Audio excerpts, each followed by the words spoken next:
tongue of motherfuckers. Let me tell you a little something about my family. I come from a very, very long line of Hamiltons. And you know, my mom always told me, you never want to be the nail. Never that. You want to be the fucking hammer. The hammer.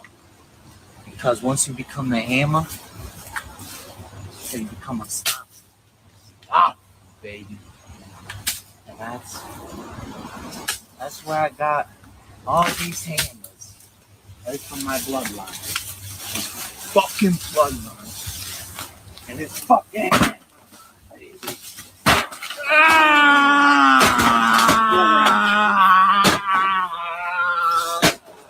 Get the story, tongue of motherfuckers.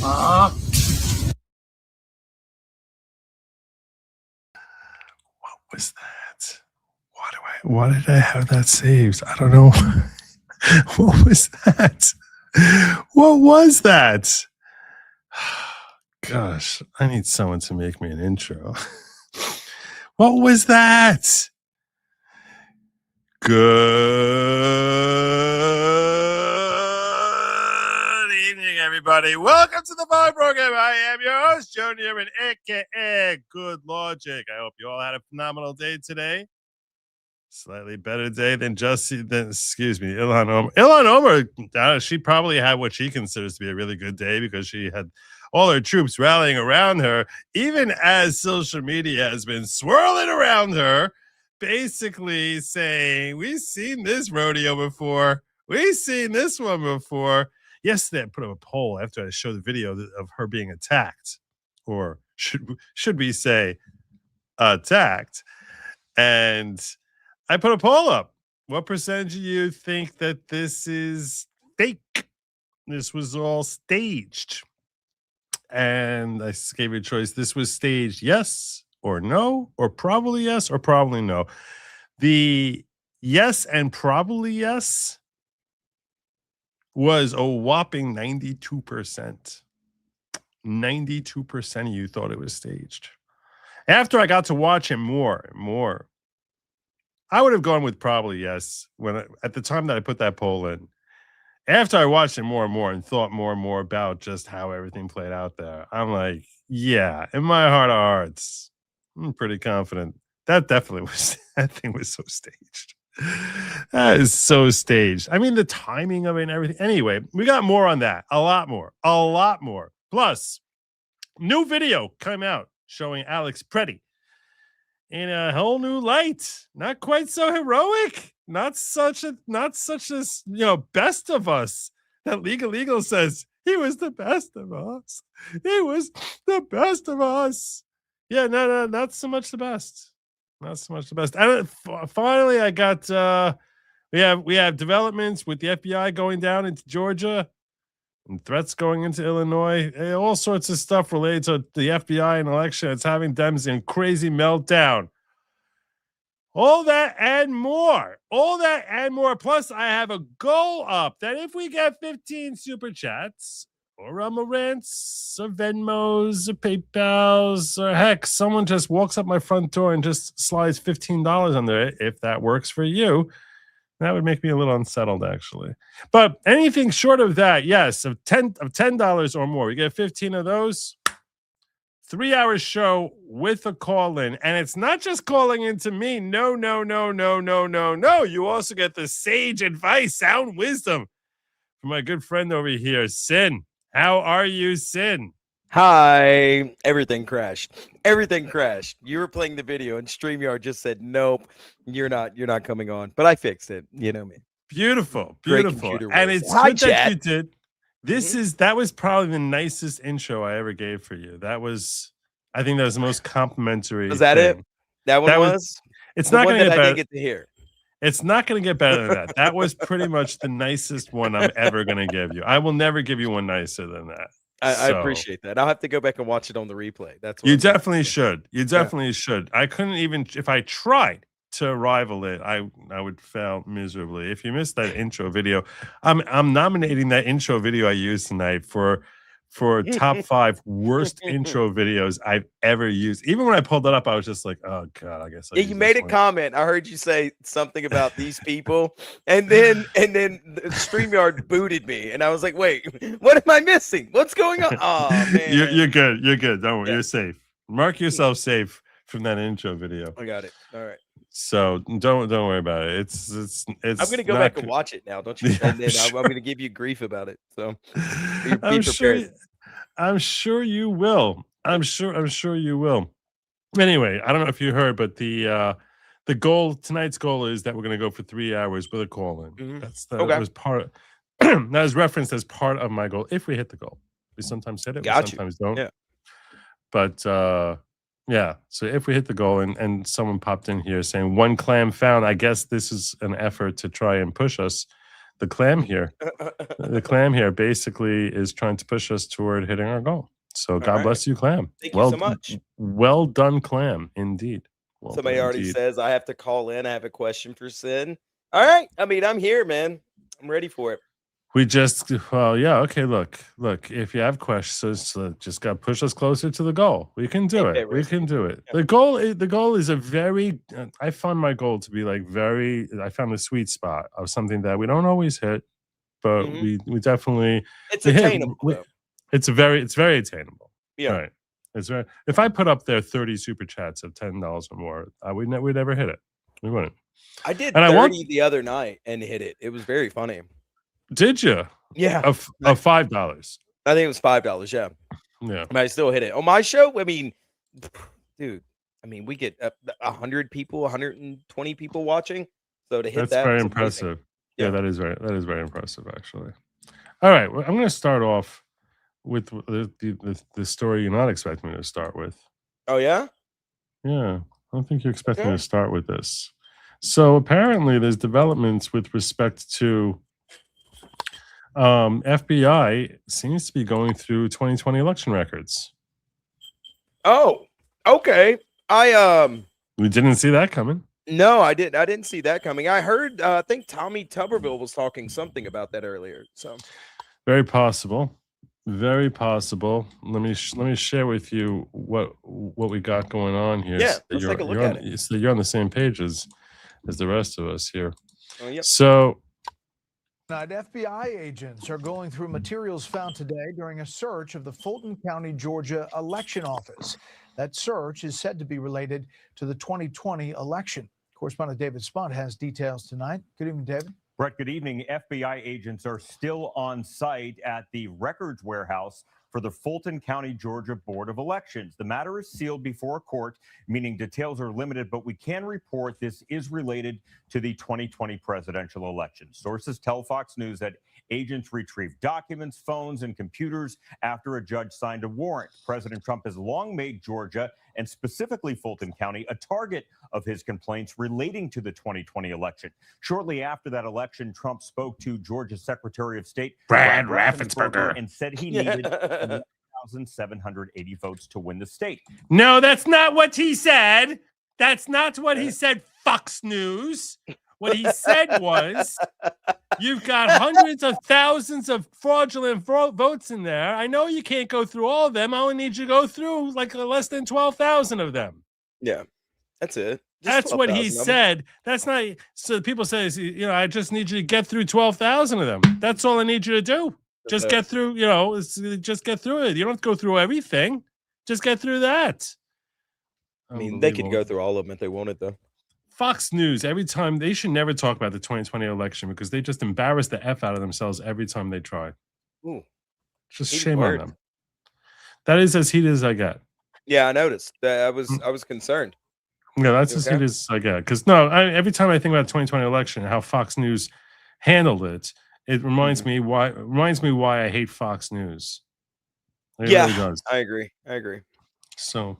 At the time, Raffensperger said he felt pressure from Trump and denied any widespread election fraud. He continues to deny it to this day. Now, Fulton County District Attorney Fani Willis brought state criminal charges. How'd that go for you? Former President Trump and others in 2023 for conspiracy to overturn the election. But her prosecution, Brett, was eventually derailed completely after it was revealed she had an intimate relationship with the top prosecutor on her team, and it could have tainted the case.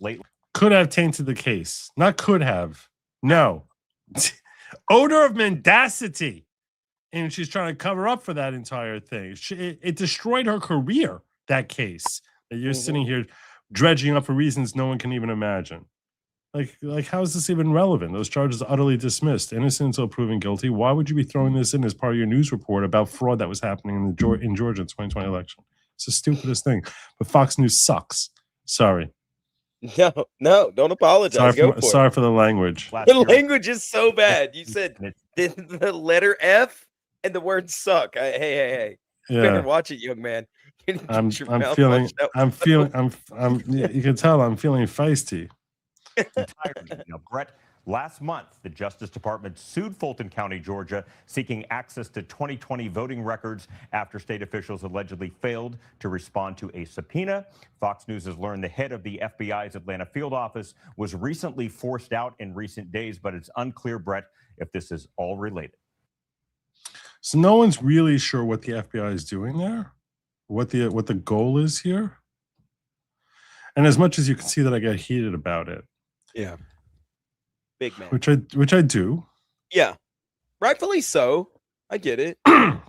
Especially Fox's coverage of it. My question is this like something, like if you had to rank important things for the FBI or DOJ to get done, I'm wondering how high is this on your list? It's very low. At this point, it's very low. I mean, what are you going to do? What happens? What happens if you find out there was fraudulent votes in Georgia? In Georgia. You're not going to be able to. There's no time machine to go back and repair all the damage done by Biden over the previous 4 years of his presidency. They're not going to reconcile and go, well, you know what? Trump can run again and get another 4 years because he was robbed. There's no consequences really, other than a few people going to jail. And you know, as well as I do, 99% of those people that would be found to be liable for this still wouldn't go to jail. Yeah, they'd find some way to squirm and get out of it and say, oh, well, they would insert reason here to not prosecute. You know what I mean? I'll play devil's advocate to my own postulation there, which is, I mean, I would say that our election integrity going forward is a critical thing. Agreed. And perhaps this creates, if they can establish that there was fraud that just basically floated through in 2020, perhaps that could help become a cause to tighten the ships going forward. But I don't think, I mean, that's the only upside. I agree with that. That's the only upside. But I'm curious. I mean, I see people saying accountability. It's about exposing it. That's and what I was about to say. I get that. I understand that. I'm just like, excuse me. Do you think anyone who isn't already convinced is going to be convinced by some investigation done by Trump?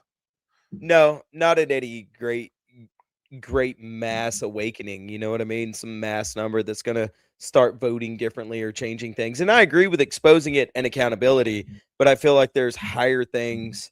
There's more grander things that the FBI should be doing. Should they do this? Yeah, but it's not what I'm really majorly concerned with at this point. Yeah, do the investigation if necessary, but it feels a little bit to me almost like the J6 Select Committee was designed to basically be like, okay, we're going to come to our own conclusions about what happened on J6. And even though I think that they were completely evil and wrong and everything that happened on J6 was basically a Fed surrection and that was all orchestrated by Nancy Pelosi. Yeah. I have to be sufficiently mindful of the fact that from the left, so the perspective of people on the left, they're going to take whatever findings the DOJ gets from Georgia in 2026 and basically view it the same way I viewed the J6 Select Committee. They're all going to look at it as just like, this is a waste of time. It's fluffing. Yeah. It's it's like masturbate. You're basically masturbating about how right you are.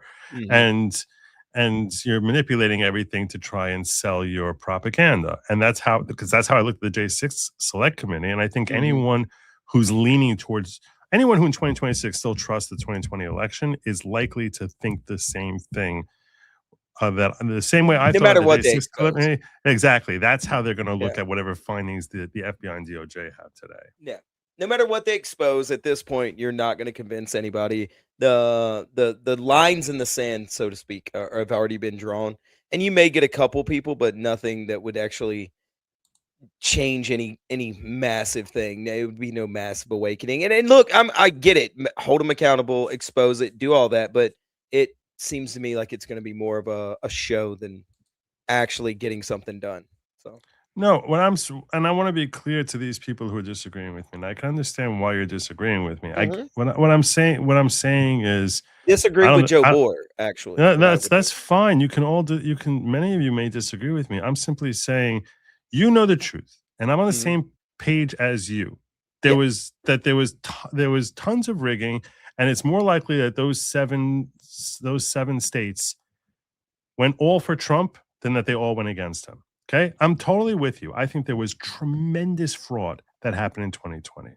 And I don't think it's okay to just be like, well, there's nothing we can do about it. What I'm saying is, I don't foresee people going to jail. I don't think that anyone will hear what Trump's DOJ has to say about this and say, wow, now I look at this differently. So when we talk about accountability, unless you're telling me people are going to end up in jail, unless you're telling me that there are going to be some people in Congress who are going to see these results, which I guess that could happen, people in Congress seeing the results, and that it would change their minds into thinking we need to clamp down on our transparency of having election integrity, that would be helpful. If that, that would be a positive repercussion. Yeah. But if we get Ruby Freeman or Brad Raffensperger or you're not going to get Dana Nessel or Gretchen Whitmer thrown in prison. It's not going to happen. No matter what, you're not going to get Kemp or Raffensperger thrown in prison. None of these investigations are going to result in any of these people seeing accountability. I hope they do, right? Like if they do it, and I hope they do. But the problem is, I've seen it too many times in just my short life of being able to pay attention to politics and be active in politics, where nobody that does the wrongdoing gets held accountable for it, and that to me is egregious. So yeah, there's higher priorities. I think they should still, do it, man. But I want to see some accountability. I want to actually see something. So you want them to invest in this effort? Well, I mean, just to give you further developments on this, breaking: President Trump just posted the FBI left with 700 2020 election ballot boxes in Fulton County. This is huge. The left is in panic mode right now. Expose the fraud. Well, look, if they're able to find that there's just like pre-printed, freshly cut ballots, by the hundreds of thousands, something really irrefutable like that. Yeah. Okay. You know what I'm saying? Yeah. Like, it's just like they look fresh out of the box, like no human ever touched them, like that we just ran off through like a printer machine stamped for Biden. Okay. If you're gonna be able to show us that, fine. I guess that's definitely worth it. And we also but at the end of the day, and correct me if I'm wrong, I mean, no matter what you do, states get to do their elections how they want to. They get to make all the rules. That's the Constitution. So no matter what you do, and no matter what Trump finds, what Trump says, if Georgia wants to continue being funky with their elections, they're allowed to do it. It's not just Georgia. I mean, California. It's every state. Yeah, it's every state. Notoriously terrible. Illinois is terrible. Michigan is terrible. Wisconsin is insane. New York. All of these traditionally blue states, and plus Georgia, which is not traditionally blue, they all have very grotesque histories. Even Pennsylvania Philadelphia is a disaster. What's going on there? They're the shadiest things in the world. It doesn't feel like you're having an election. It's a matter of like, can we swamp enough votes in this election to pull it out? Do you think doing this would help in the midterms? I think that's probably what they're thinking. That's probably what they're thinking, even though it states, and this is an interesting constitutional question, to be fair, which is, I have a federal election So the outcome of my federal election is determined by, so, you know, what sway does the federal government have over federal elections? Over state elections, they could literally decide that they're going to have, you know, the black beans for candidate A and the white beans for candidate B, and there's nothing that the federal government can do about it, right? I mean, they can, you know, they can say, the way you vote for this candidate is you hop on your left foot, and the other one is you have to be able to like pop your mouth 3 times, or then that you voted for the other guy. That's how you voted for the other guy. Yeah. And the state can do that. Right. Yeah. Right. And if you can only vote if you talk with a very heavy Somalian accent, they could make that too if they wanted. Yeah, bananas and rice scenario. I got you. You have to basically eat bananas and rice like twice a week to vote. If that's their qualifications, they can do that. Yeah. That's the Constitution. But with respect to federal elections, you know, saying that, you know, we're not going to allow people in Congress who haven't been elected through a state that has voter ID. Yeah. So that's something that in theory they could do. Okay. In theory they could do that. I think finding these I want them to find them. Like, don't get it twisted. Don't get the way I'm stating this any sort of way of like I agree with any sort of voter fraud or shenanigans with the 2020 election. The problem is that they're not going to hold anyone accountable, and it's just everyone right now that went through the 2020 elections that are politically activated, right? You voted. You're on the ballot. You voted. You pay attention to politics. You watch Joe's show or any other political show out there.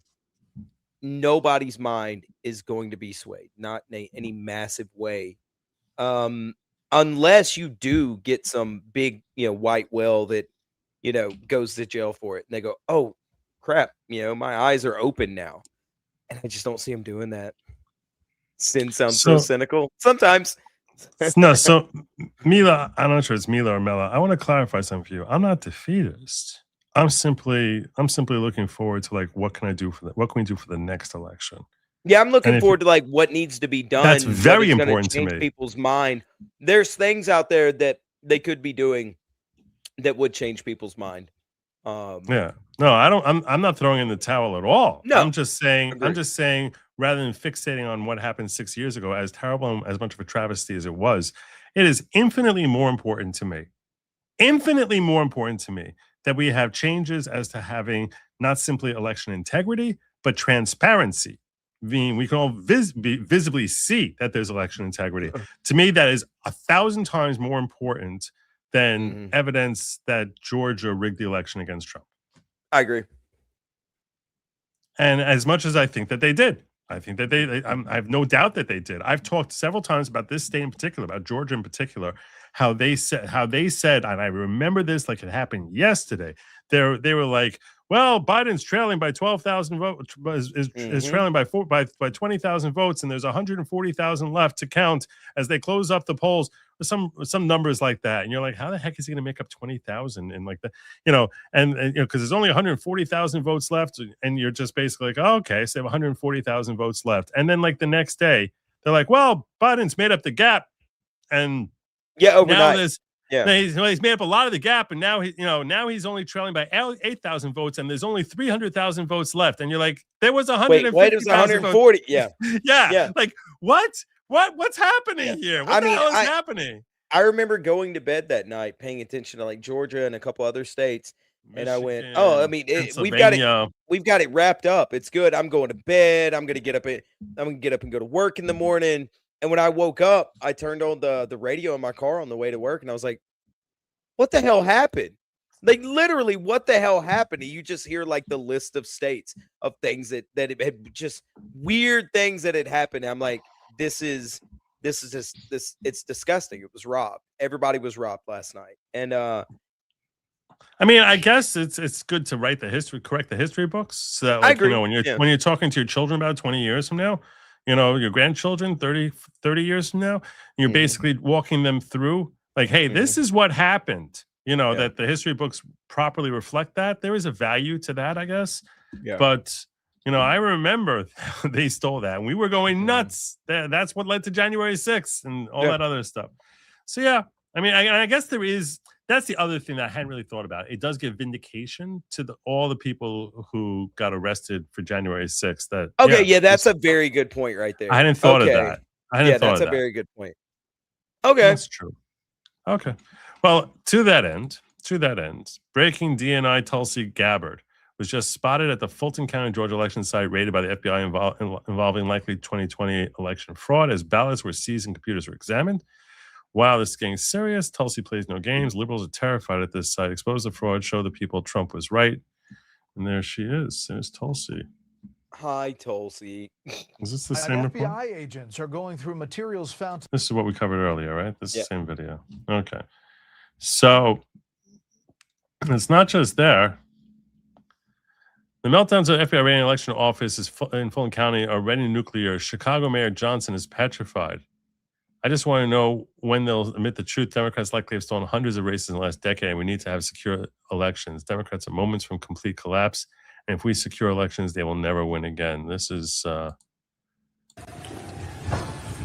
Well, Mayor Johnson, we'll start off the Q&A with breaking news, a question from Mike Balsamo at the Associated Press. As we've been speaking, the FBI says it is serving a search warrant at the Fulton County Elections Office in Georgia. What do you make of that, and what should the public be thinking in moments like that as the administration moves forward with law enforcement actions like this? Yeah, I don't think there's a secret that the Trump administration is absolutely determined to undermine one of the most principled, fundamental values of our democracy, which... This guy has a 7% approval rating in his own city, and somehow he gets elected. It doesn't even, none of this.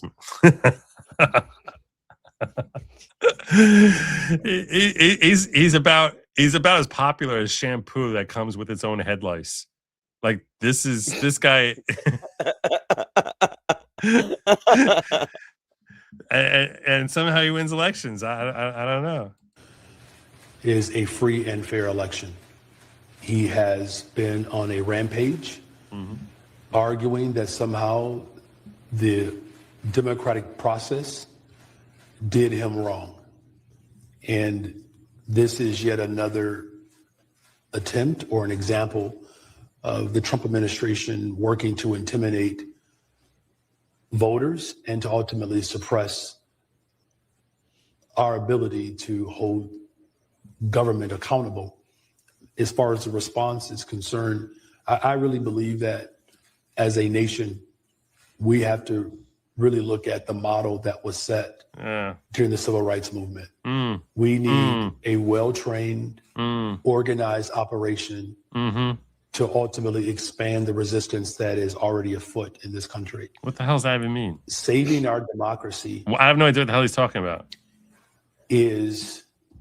We're not a democracy, okay? We're not a friggin' democracy. I'm so tired of hearing that people say, save the democracy. It's not a democracy. It's a constitutional republic. These people I can't listen to him. I gave him I just can't even do it. What are we doing? I can't. I tried. I really tried. Good job, Joe. I became a member last night, so let me contribute to your goal. Thank you. But as you point out in your next chat, oops, I didn't see it was a yellow super chat. I'm kind of new at this. No worries, Loris. You did great. Great. I'm going to count that as two. In my mind, that's two right there. There we go. Look at you. Because you were trying. You were trying. Your countrymen would be ashamed of you, but it's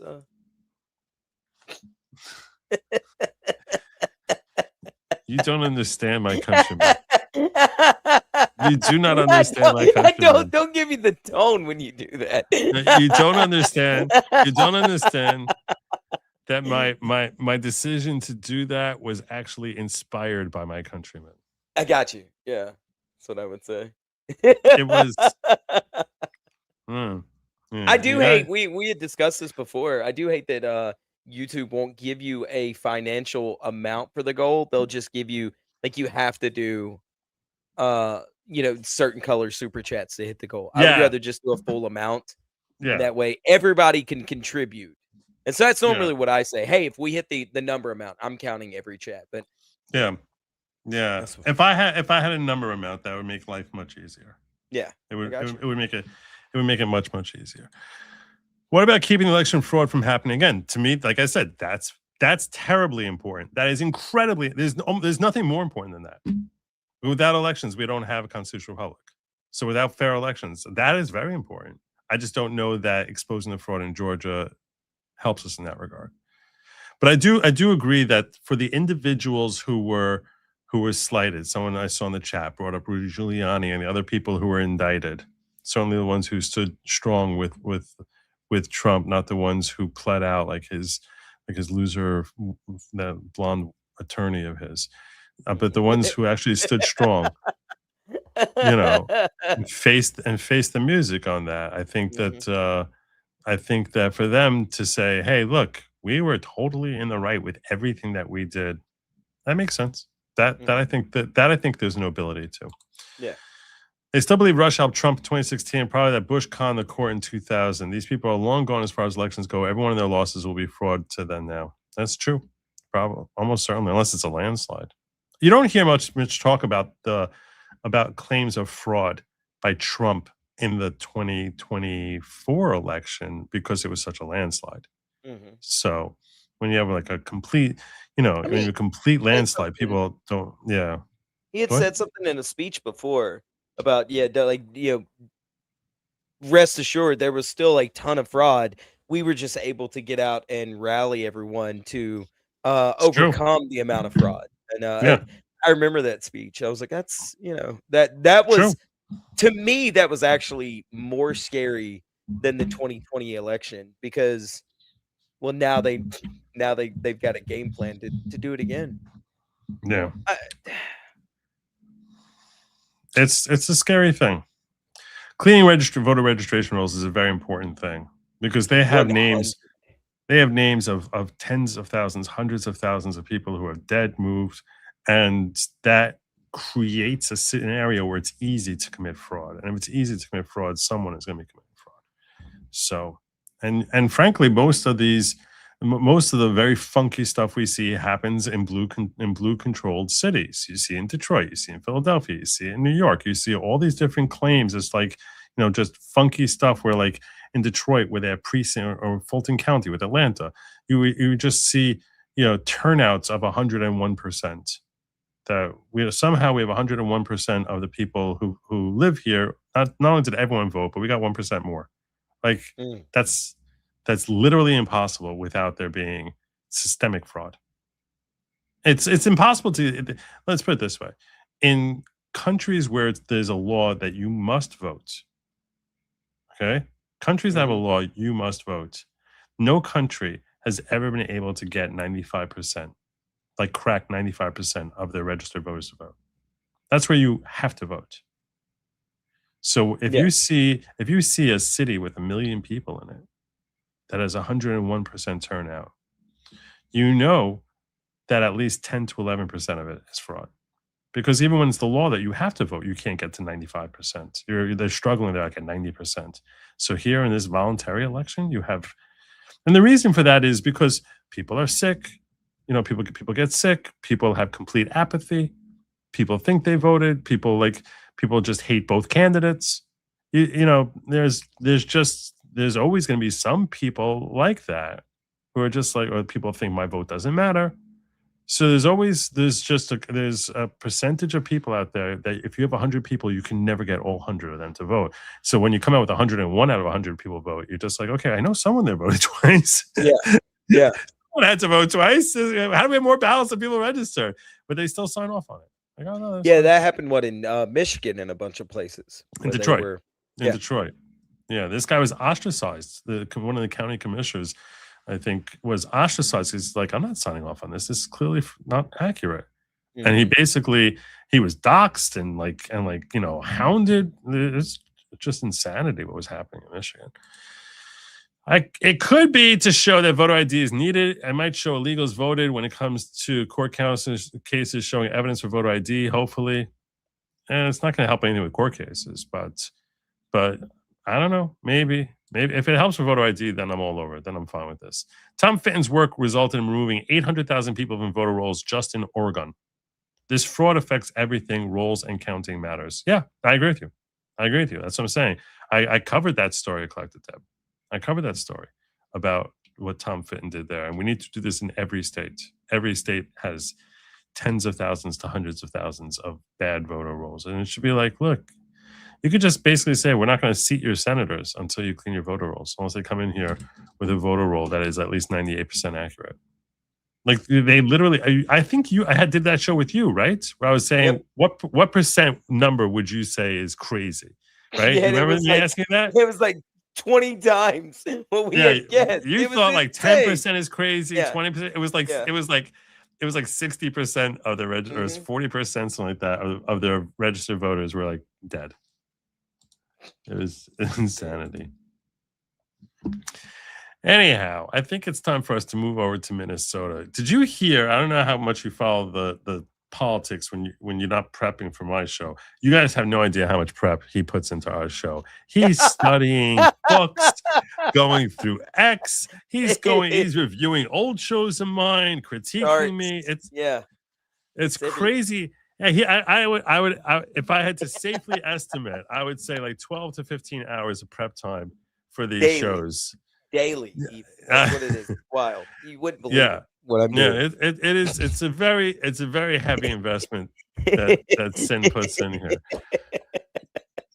I haven't heard anything you're about to talk about. So in case you're unaware of it, so Trump basically met with Minnesota officials or by phone, conference with Walz and Fry, trying to see after the Pretti shooting, trying to see can we try and find some way to make sure that we're not killing each other.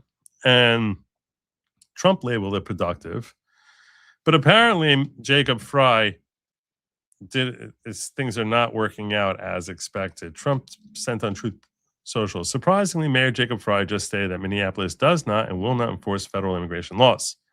This is after having had a very good conversation with him. Can somebody in his inner sanctum please explain that this statement is a very serious violation of the law and that he is playing with fire?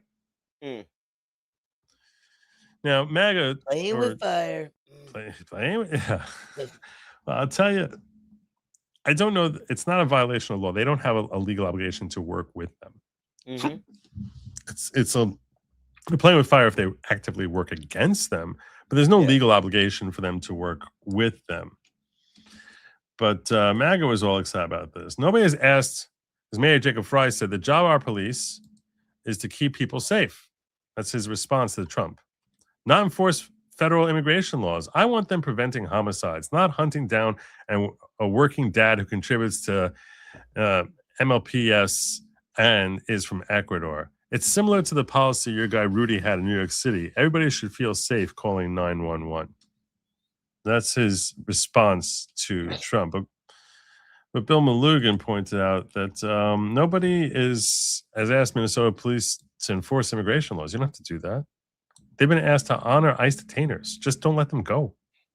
You don't have to be hunting around for illegals. Just don't let them walk out the door once you have them. Yeah. So ICE can pick up illegal immigrants charged with crimes once they're released from jail, not prison. It's a safer setting for everyone involved and requires less ICE on the streets. It's just if you care about your own constituents, you care about keeping people safe, then maybe you should be having less encounters between the Prettis of the world and ICE by actually, not forcing ICE to hunt down the criminals themselves, but turn them over when you have them. It's really pretty simple. It's not hard. It's not hard to do at all.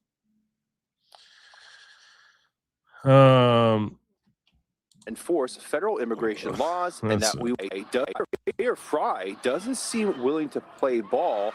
Also writing that I made it clear that Minneapolis does not and will not enforce federal immigration laws, and that we will remain focused on keeping our neighbors and streets safe.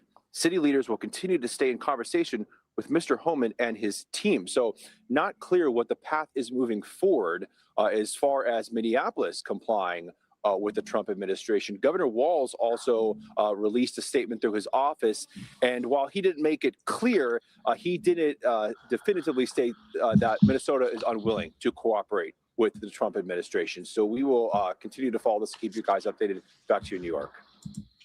So basically they have their conversations and they say all the right things to Trump, and then they turn around and they basically say, F you. when like push comes to shove. No, I mean, Nah, I'm not gonna do that. Jesus. what? No, just the fact that they did that they say all the right stuff, and then they're like, nah, we're just not gonna do it. Yeah. Oh, yeah. We're gonna do. It's unbelievable. It's really unbelievable. Sean Farish points out here that nobody should be surprised that they're still not going to comply. He can play with fire all he wants. He's yet to be burned. The only way this stops if there are actual legal consequences. No more letters, no more posts. Just prosecute him. Yeah, he's right. Totally agree with him on that. And yeah, that was actually a different story. Sorry, I didn't mean to do that. Yeah, don't get all your. And I think Sean Farish has it correct there. You know, this is ultimately comes down to Pam Bondi. Mhm. You're gonna step up and actually start, prosecuting people. I don't know what the hell she's doing. I have no idea what she's doing. Well, she's toothless. She's been that way from the start. So yeah,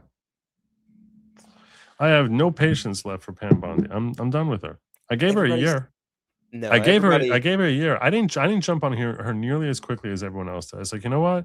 You have to get sorted. You have to get settled in. You have to do some investigating. You can't, you got. I was like, give her 6 months. Give her 9 months. We're now over give a year. her a year. Yeah. No, we're now past a year. Yeah. And I'm sorry. It's been an utter disappointment, and it's very, very frustrating because I feel as if she, more than anyone, is responsible for the failings of this administration. Whatever failings this administration has, and there's been a lot of successes, don't get me wrong, tons of successes. I covered that on January 20th. But the shortcomings here have primarily come from her office. Whether you talk about Epstein, whether you talk about the lack of prosecutions against Hillary and Bill, the lack of prosecutions against Adam Schiff, bungled against Letitia James, not going after. I mean, we heard 6 months ago now. It's been 6 months since Tulsi Gabbard dropped everything with respect to Clapper, Comey, and Brennan, and Obama. It was July. It was July, which is 6 months now. What big prosecutions has she pushed for? Has she actually done? Like what? I mean, what? Is there anything? I can't think of one off the top of my head that I'm like, you know what? Way to go, Pam. Way to go. I mean, she'll point to like the church people that she had arrested. The church invaders. Yeah. I'm saying, okay. And she also. But is that the slam dunk that you want your administration to have, though? Like, is that the one that you can hang your hat on? It's not even a conviction. I mean, we're not even sure it's going to get to trial. And she didn't even get Don Lemon. So I mean, this has been an utter disappointment. She would point, and Kash Patel has pointed to the dozens or maybe hundreds of child predators that they've supposedly convicted. Good. And that is great. That is phenomenal. 100%. I mean, that's very important. That's very important stuff. The failure to prosecute big names makes it feel as if the little fish are the ones who are going to get fried, and the big fish swim along happily in their own sea of filth. Yeah. That's what it feels like. They're out there, and you know there's people that she could be prosecuting. We know their names. We know their names. We're doing nothing. She's a disappointment, and from the moment that she got selected, everybody that I trust when it comes to politics was like, no, that's not a good pick. And they were right. So. Right. And you're saying she doesn't get credit for normal day-to-day work. That's true. That's true. And what I'm saying is those convictions, particularly of the child predators, I think that's something that you almost like you're taking that as a given. You know what I'm saying? Like that's something which prosecutor who's coming in for Trump is not going to be getting those people. How do I explain this? Those are things that are always going to sort of fly under the radar. Those are not the things that you're going to win elections on. And what she's there for is to help win the next election. She's there to help stabilize this election and do the things that the constituents want. And the small like day-to-day things that she's doing are great and wonderful. And those are, like Joe said, are the things that any and every prosecutor are going to do. They have no choice on those. It's when these bigger guys come up that and you decide to pass on them because of whatever political reason or insecurities or anything like that you pass up on. Those are the things that are going to hinder the next election, period. Yeah. And I'm sorry, but that's just the way it is. And I cannot think of one thing that she can really hang her hat on and go, look what I did for the constituents that voted for Trump. You trusted Trump trusted me, and look what I did for you. I can't think of one major one. So yeah, it's very, it feels as if I just feel as if we got nothing here. Like literally, like these are just very, it feels very hollow, because unless you were going to say we're not going to have any DOJ at all, that would have been worse than having Pam Bondi. But when you consider the opportunity we had, look, she still can save herself. She still can save her reputation here, but she got a long friggin' way to go. She has a long way to go, and she's embarrassed herself with some of the statements that she's made. It's been a disaster. It's really one been of a disaster. her high. If you just Google her highest profile prosecution, it was Dwight Gooden for the probation violation. The pitcher? Yeah, like when you just like Google what's her biggest claim to fame, period, right? Like, and that's the one that comes up. So a probation violation on Dwight Gooden? Yeah.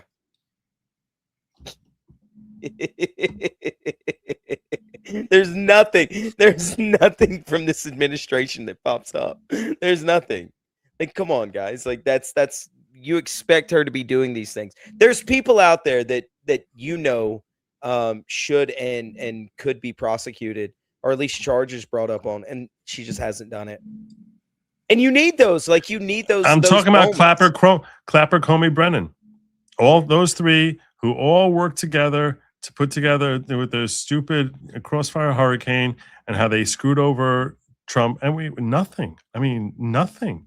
This is, and Schiff with his ridiculous mortgage issues, with all the perjury that this guy's engaged in, nothing. It's embarrassing. It's really embarrassing. Trump recommended new Assistant Attorney General Colin McDonald to Congress for approval. He is to head the newly instituted National Fraud Investigation Department in the DOJ under Todd Blanche. All right. Okay. It's going to be some more no names. It's going to be it'll be a bunch of Muslims that you never heard of. It's not, you think it's going to be Tim Walz? It's going to be Ilhan Omar? You think it's going to be them? Because I don't think it's going to be them.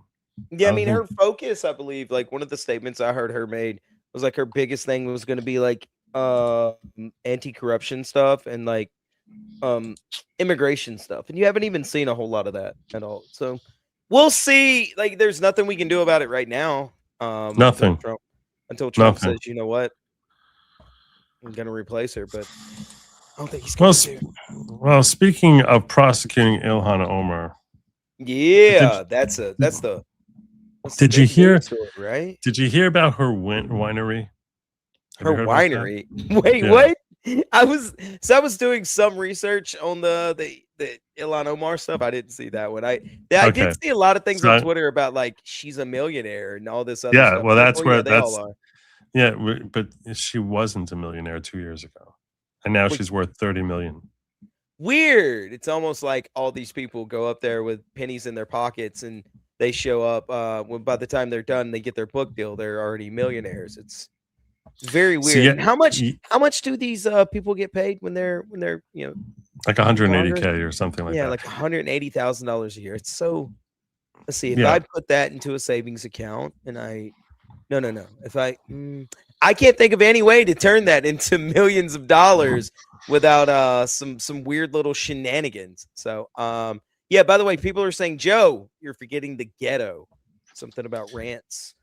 I'm forgetting the ghetto. Is that What people possible? keep saying. It's like this. I normally, so what I do is I focus on the chat a good bit, and when I see a couple people say it, like I then I'll I mention it. appreciate calling that because there's been a lot Yeah. going on in the ghetto. I don't know what Give the me a heck second. is I'll be happening in the right ghetto. back, Joe. I'll be right I back. appreciate you calling that to my attention. Santiago Space Outlaw says, throw them in jail so the next election doesn't get fixed. Uzelian says, no more banana and rice for Joe, even though he's about to get another 10 inches of snow.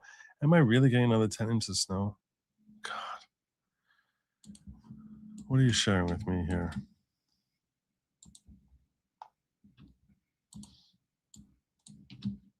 What are you sharing with me here? Oh, about how Banana and Rice Woman was how she got arrested. Yeah, I heard about this. So I'm Somali. I'm proud to be Somali.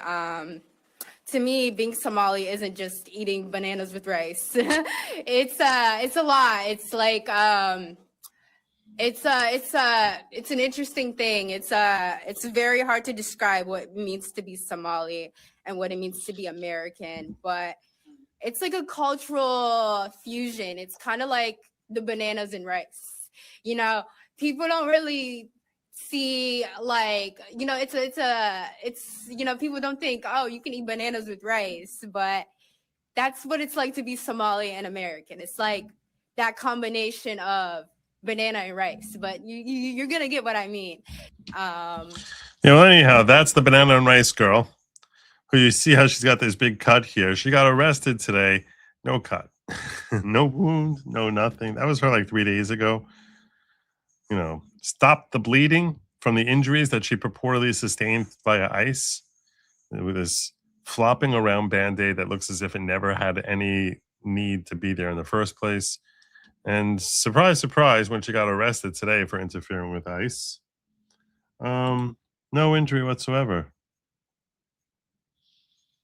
She assaulted federal officers. Big surprise. She was so traumatized from all the abuse she got from ICE that she went out there and started punching them again, I guess. So thank you for sharing that with me, Uzelian. Santiago Space said, Joe, the process is the punishment. Okay. Duckfat says EO13848 is still valid. I don't remember what. If you think I'm memorizing EO numbers, I don't remember what that EO was. Threat of foreign interference in U.S. elections remains valid, in fact, as of early 2026. She's saying election interference from foreign. Okay. All right. I guess that's true. That's true. Good luck finding. Donna Marie says, whether or not you can undo what has been done, justice should come to everyone involved, or justice means nothing, and that includes voting. Yeah, but what if you can't do anything because statute of limitations has passed? So what is what's the nature of the justice you're going to obtain? Okay, I agree with what she's saying, and it needs to be done 100%. But is there something more important that's going to help this administration and help the American people at this point that they could be doing while not focusing on this so much? Do the investigation, get it done. You know what I mean? Do it needs to be done. But also, like, I don't see it as the big news coverage thing, like the big ticket item that you should be pushing right now. If that makes sense. Yeah.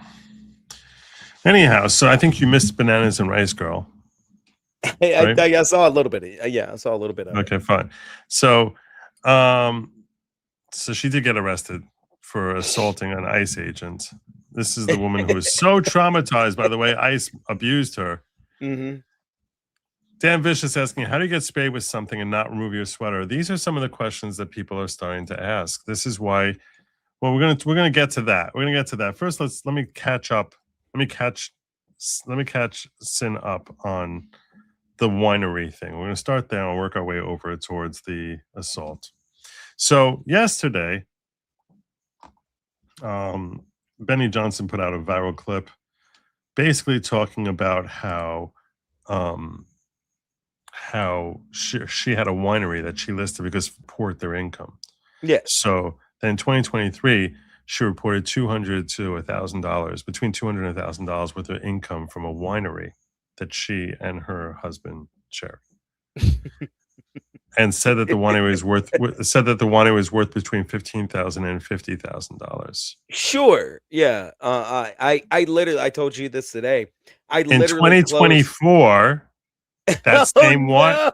that same winery No, was what was are they doing? that same winery was worth like up to $5 million. Well, they must have been running it very poorly then. Not running it very poorly, very well. But what Benny Johnson found, I'm not going to go through the whole report, but what Benny Johnson found when he was looking into this thing yesterday and revealing this yesterday was not only did it go up so significantly in value, so now it went from 15 to 50,000, and she got $200 to $1,000. Then it went between $1 and $5 million, and she was making $5,000 to $15,000 from it in that 1 year. This company S Crew.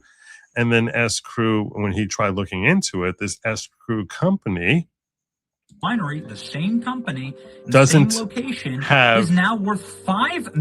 It doesn't have any location. The location that it has, it doesn't post anything on social media. Has nothing posted since 2023. Nothing on Facebook. Nothing on Instagram posted on social media. When you look at their location, so he pulled up their location. This is their location. There's no cars there on Google Earth. There's no cars there. No nothing. No sign that the company is even there on the address that's listed there. And when you try calling them, there's no answer. It's busy. And it doesn't seem as if it's possible. And their website doesn't show that there's no activity on the website. There's no way to order wine from them. And yet they went up in value during the past year. And there hasn't been seemingly for the last year or so. It's very exclusive wine, Joe. What you don't know is for the uber elite, right? You get a secret number to a secret page that you can secretly order from. And it's very expensive to do all this. Then her husband, court documents show that her husband, for his ownership in that winery, was sued for committing fraud, where he took $300,000 from someone and didn't pay it back, which we went through that complaint yesterday. He seems to have settled that lawsuit. So everyone's like, how is this lawsuit? All of a sudden, she's worth $30 million and a major asset there. The other asset that went up there, by the way, is she had some sort of investment company that was worth like $5,000 that suddenly was worth a year later $5 to $25 million. So that's how she ended up becoming worth $30 million or within a span of a year. And a lot of people speculate that she just got bribed a lot of money from foreign agencies, likely, and they washed the money through her companies. Yeah, that's how they always do it. I mean, how else are they doing it? How do you purchase Ilhan Omar's product that she's selling, that she's making millions of dollars off of? It's just there to, slush fund. Well, anyhow, now her vanity, after Benny Johnson's expose, everything about her winery now is gone from the internet. You can't find anything on it. I found some stuff on it yesterday. You can't find it anymore. It's super, super secret now. What she did, see, she got Benny Johnson. Hear me out. This is what she did. She knew that Benny Johnson would run with this story and it would make the uber elites want it. And now what she did was she raised the price and made it harder to find. Boom, business plan, billionaire. Thanks, Benny. He played right into her. He played right into her plan. Look what you did, Benny Johnson. I don't know if that was it. I think it was a whole different kind of scheme, and she would have gotten away from it with it if not for that meddling kid. So here's a report on this today. Another major asset she listed in her financial disclosure is this winery. What does a Somali know about wineryism? Okay, that was in 2023. That was worth, according to... The interesting thing about her being a Somali and owning a winery is she's Muslim. Muslims can't drink wine. It's against their religion to drink wine. Yeah, it's haram it's like, or whatever. It's the weirdest thing. It's like me opening up like a bacon place. Like, Yeah, but see, Really? all right, that'd be like a guy who doesn't do crack selling crack. You don't get high off your own supply.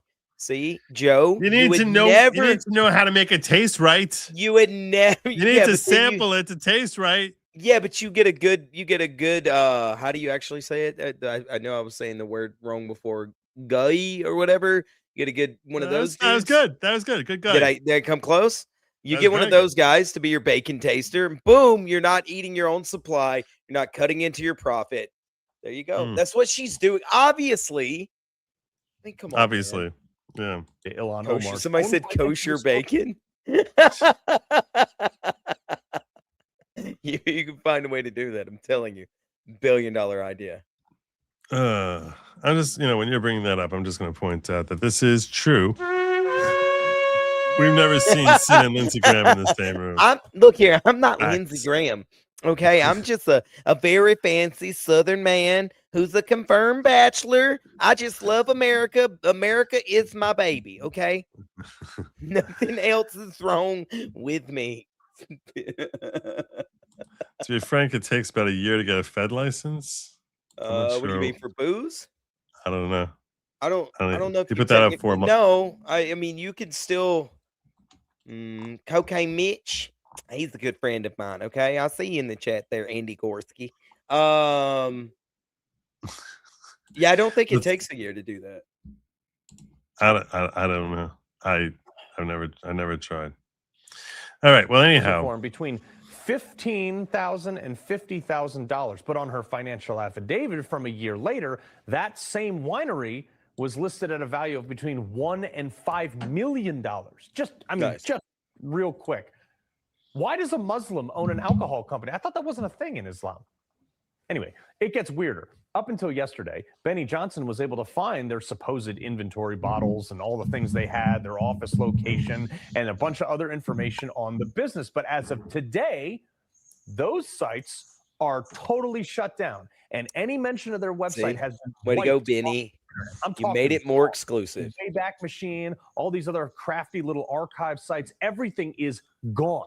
Like deleted the root service. I called my computer buddy Jim. He couldn't even find it. It was some fancy AR jargon bot machine for recovery. I don't even know. He was explaining it to me. He couldn't even find it, which is weird that a company that boasted an award-winning wine, the quote double gold winner in 2022 San Fran Chronicle competition, with a corporate value of up to $5 million, would just vanish into thin air. They didn't sell it. Is it possible for this to be a functioning business and have absolutely no footprint, wiped from the internet, go from 1,000 net worth to 5 million in less than a year? Well, no other winery on earth's done that, Carl. If anybody knows anything about this, yeah. The wine industry is under enormous pressure. Wineries, there's people pulling up vineyards and closing wineries, including some very well-known ones.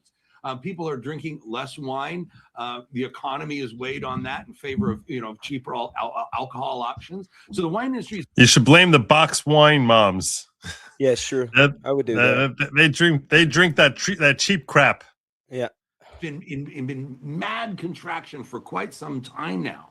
But more to the point, you have to have a federal license to have an alcohol facility. Where is her winery on the TTB website? That's the federal regulatory body that does this. So no, this doesn't exist, and it's a phantasm that the idea you can have a winery increase in value. Everybody else in the wine business knows better. Yeah. So there you go. Well. Look what you did, Benny.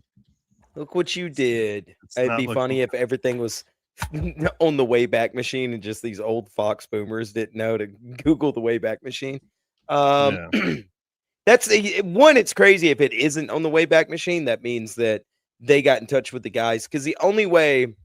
All right, so if Benny Johnson found that, I guarantee you there's somebody in his audience that would have took that and archived it on there. And the only way to get something off there is to petition them to do it, and it normally takes a while. It's amazing how fast that happened. This is that's what I'm saying. So an amazing piece shenanigans afoot here with people who have access to very high level stuff that you and I'm gonna get me some Ilhan Omar wine. That's what I'm gonna do. I'm gonna try to find some. I don't think you are.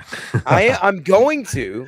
It's gonna be terrible, and then Yeah. Well, anyhow, speaking of Ilhan fluids, Can we not speak of Ilhan fluids, please?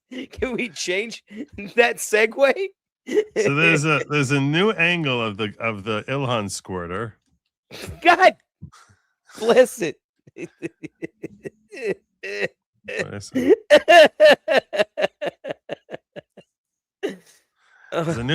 a new angle of the Ilhan squirter, which has people thinking this looks almost more like a setup. And no, Kristi Noem must resign or face impeachment. That's the look. You see that moment there? She's looking at the guy who's about to squirt her, and sort of like gives a thing. That's like now she just said her signature line that Kristi Noem must resign or face impeachment, and that she has this little quick glance towards her with the little eye flash, like now.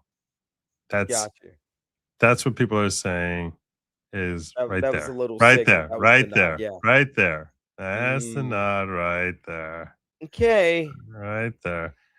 And then he comes. Or face impeachment.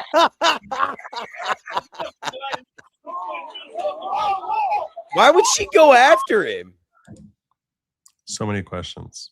Well, hold on, because I don't know. I saw this. You said we were going to cover this tonight, and I saw this video, not this one, but the other angle, and I was like, you know what? I scrolled right past it. I was like, I want to see it. I want to see it raw, right? I want to see the squirter raw. That's all I want to do. And what? And live on stream. Yeah, it's not so nice when you're on the other end of it. Now, is it, Joe?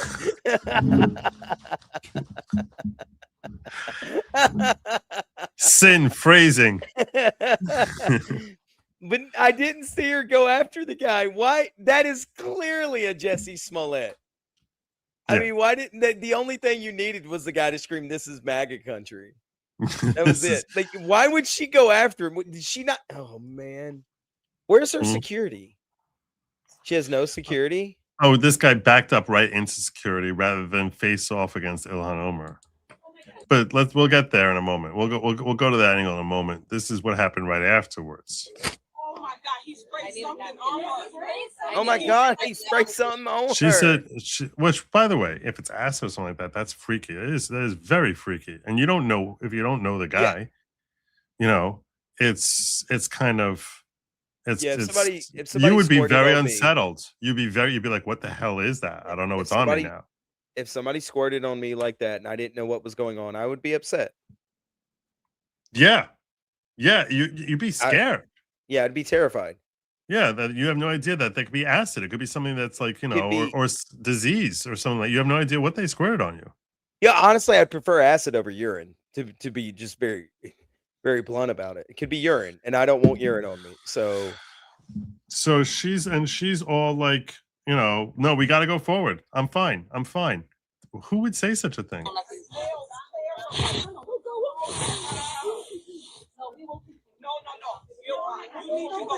I got to do this for America. The speech to 20 people.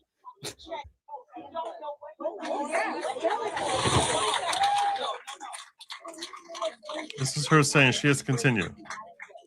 Whatever it is smells so bad, she needs to go get checked. Whatever it is smells so bad.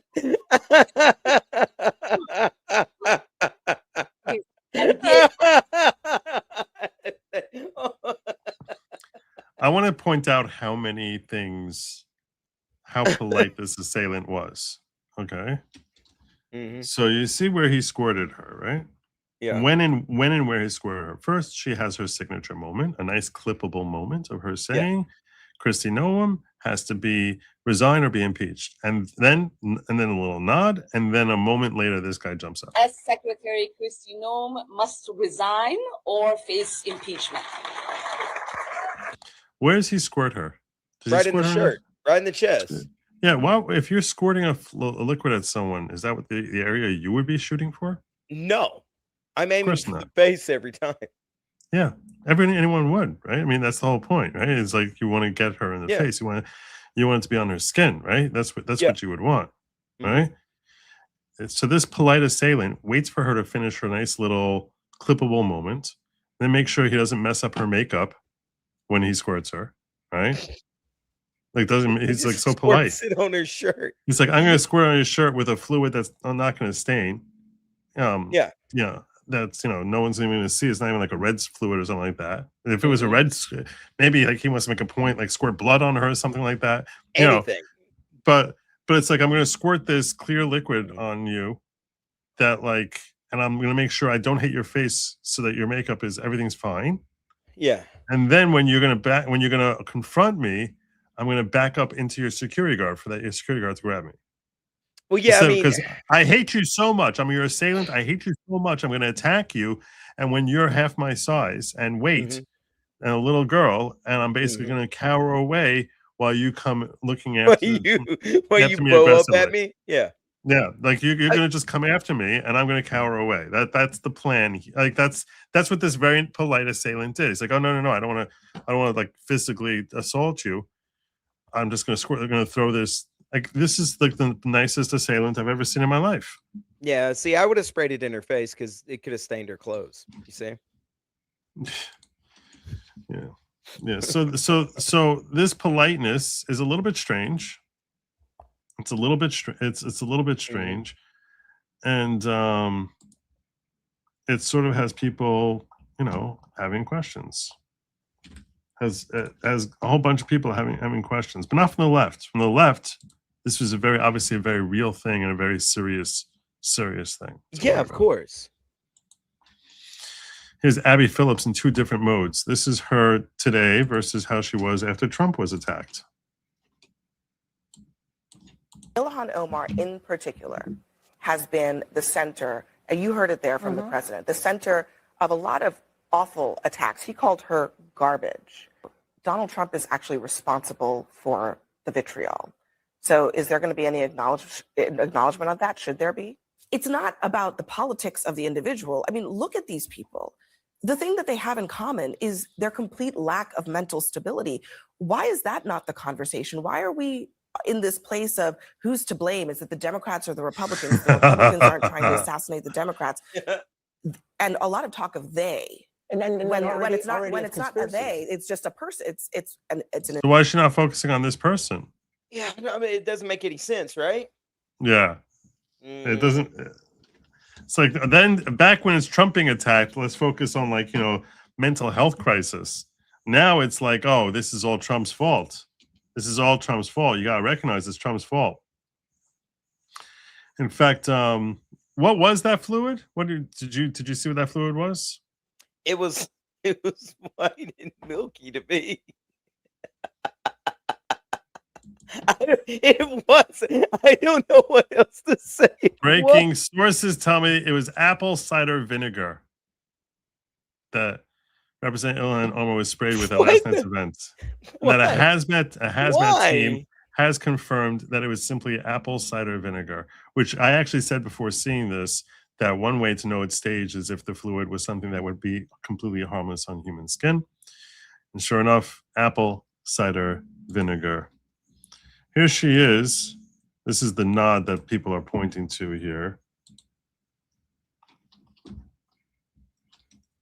Resign or face impeachment?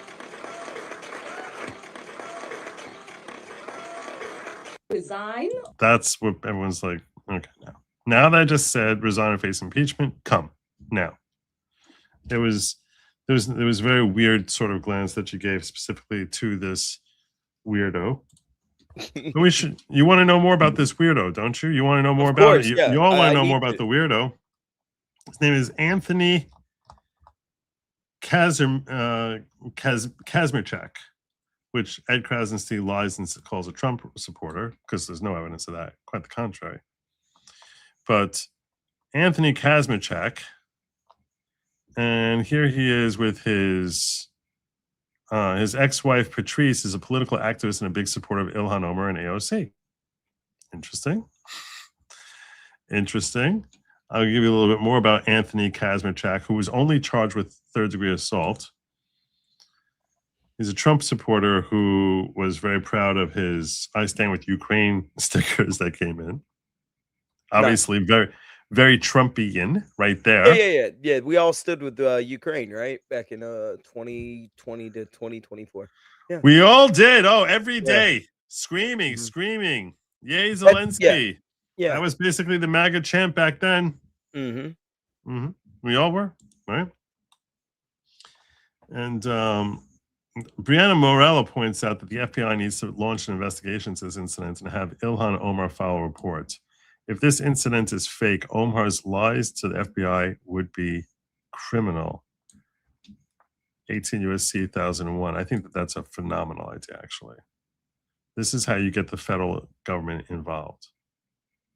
Is basically say she's a federal employee, and this was an attack on a federal worker, and we're having an FBI investigation, and really find out everything you can about this Anthony Kazmierczak and what led him to do that.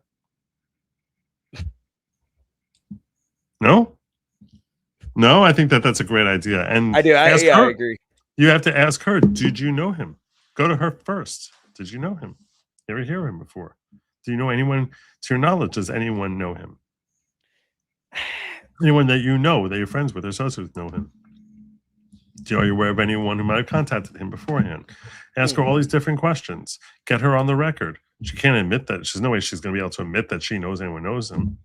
And then if you actually get this guy to turn, you can literally send her to jail for that. Yeah. Lying to the FBI. That's how you go after. That's how the screws start getting turned on Jussie Smollett.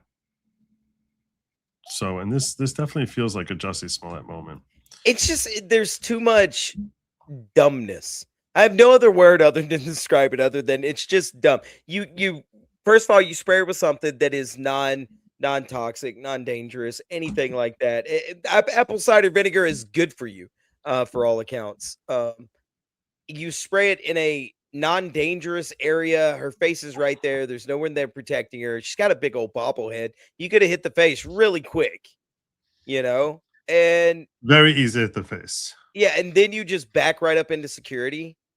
You don't turn around and go you don't turn around and run away. You just, it's like a comedy show. Yeah, you didn't see it, so I do want everyone to see how he just backed away from her into security. So I want to pull up from the other angle so you can actually, you can all see how.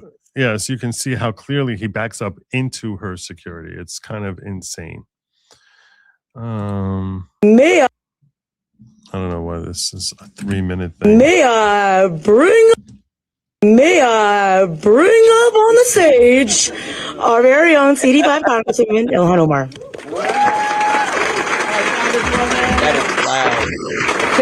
Thank you, Kamish, and thank you to our Senate President, Bobby Joe Champion. Now I would like to turn it over to your representative. First he's filming everything here. Lawgic.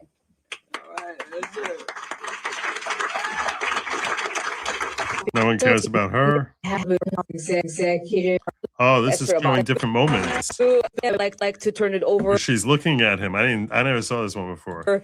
To your representative, Representative Esther Abaje. She seems to be making eye contact with him. Dropping kids off at school, picking them up, helping your neighbors get to and from doctor's appointments. All of that is seen and necessary, and we thank you so much for the work that you're doing. I was asked to talk today mostly about kind of things that we're working on in this time period. So in Minnesota, the legislature isn't in yet. We go back in about 2.5 weeks, but we have still been working really hard with our executive partners in the governor's office to make sure that we are trying to protect people in Minnesota. So we're in. I was asked to talk today mostly about kind of. She's not locking eyes on anyone else, just this guy. She's just watching that way. It's still like to me the glaring thing that says it's a setup is where he squirts her right on the chest. I'm like, what do you?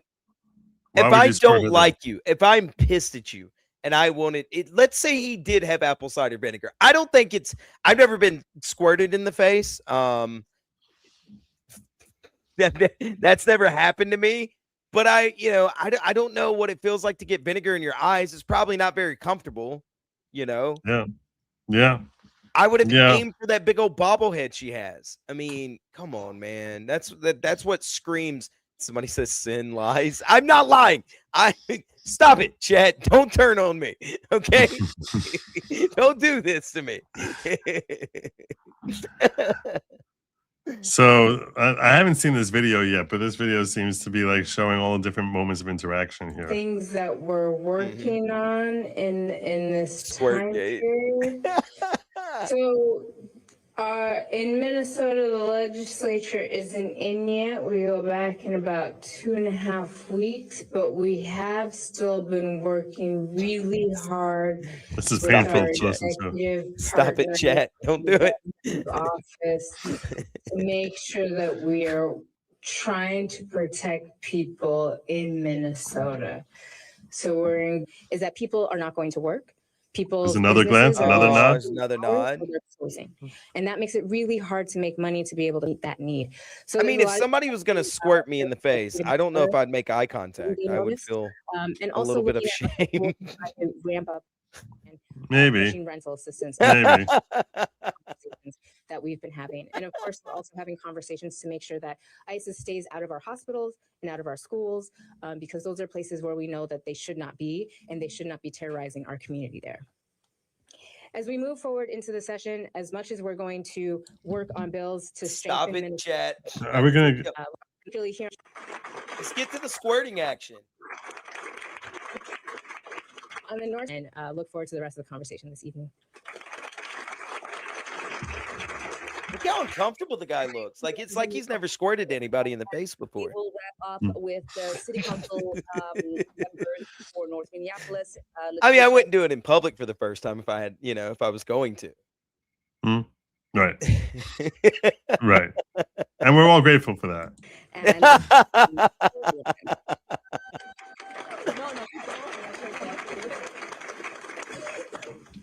Good evening.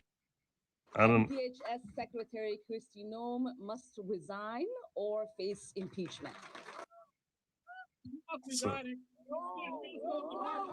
I'm gonna get your ass. I'm gonna beat you up. Wait, how did she even feel that? That was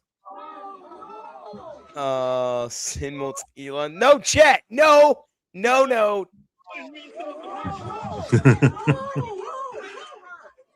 What was he screaming? I don't know. Hey, not I don't know. Nobody knows. I don't know. I'm just saying, look, it's polite. One, it's polite to squirt in the face if they have a shirt on.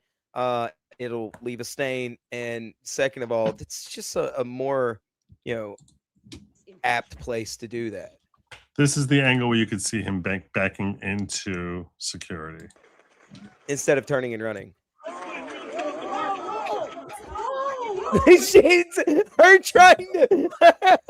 Her bowing up at him. It's the funniest, most impotent thing. He's backing away. Like I said, he's the most polite "Oh, assailant in the world. Instead of popping her in the face, he's backing away. Somebody said that she's mad that he messed it up. She wanted it on the face. And that's why she was bowed up at him. What are you doing, Elon? Oh man. It was the most ridiculous. It was the most ridiculous thing in the world. It's clearly a setup. It's clearly a setup. A polite man would have squirted her in the face and not stained her clothes. And it's just it's so dumb. It's so stupid. All of it is so stupid. It looks like an old YouTube skit. You ever seen like college freshmen film YouTube skits back in the old YouTube days? That's what it looked like. It looked like the opening of my show tonight. Yeah, because I just send from Amazon's. Yeah, you don't want to mess. It reminded me of your. It was so badly done that it reminded me of that rap song you did that one time. I don't know what you're talking about. Oh, you mean my brilliance?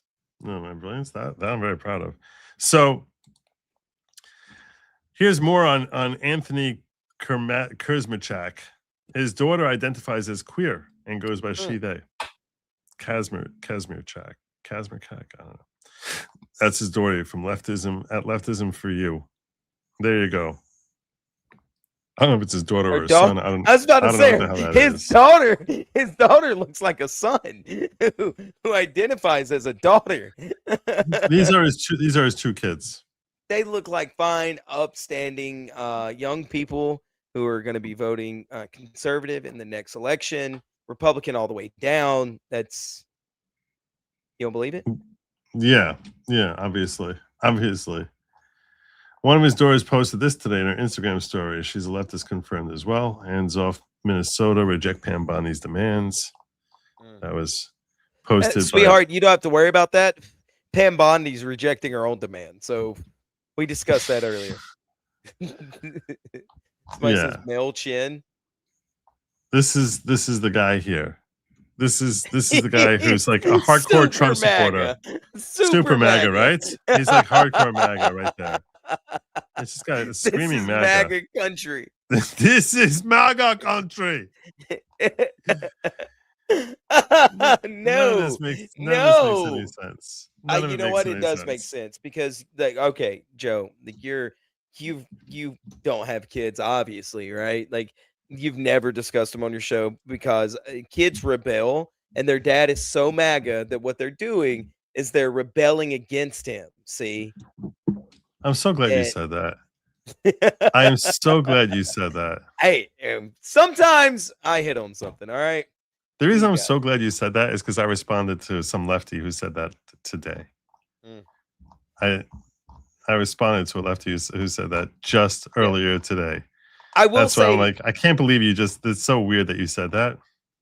Well, yeah, because that's what they'll do. What I've noticed though about Tim Miller said, Tim Miller, and you don't know who he is. He's a host of the Bulwark podcasts.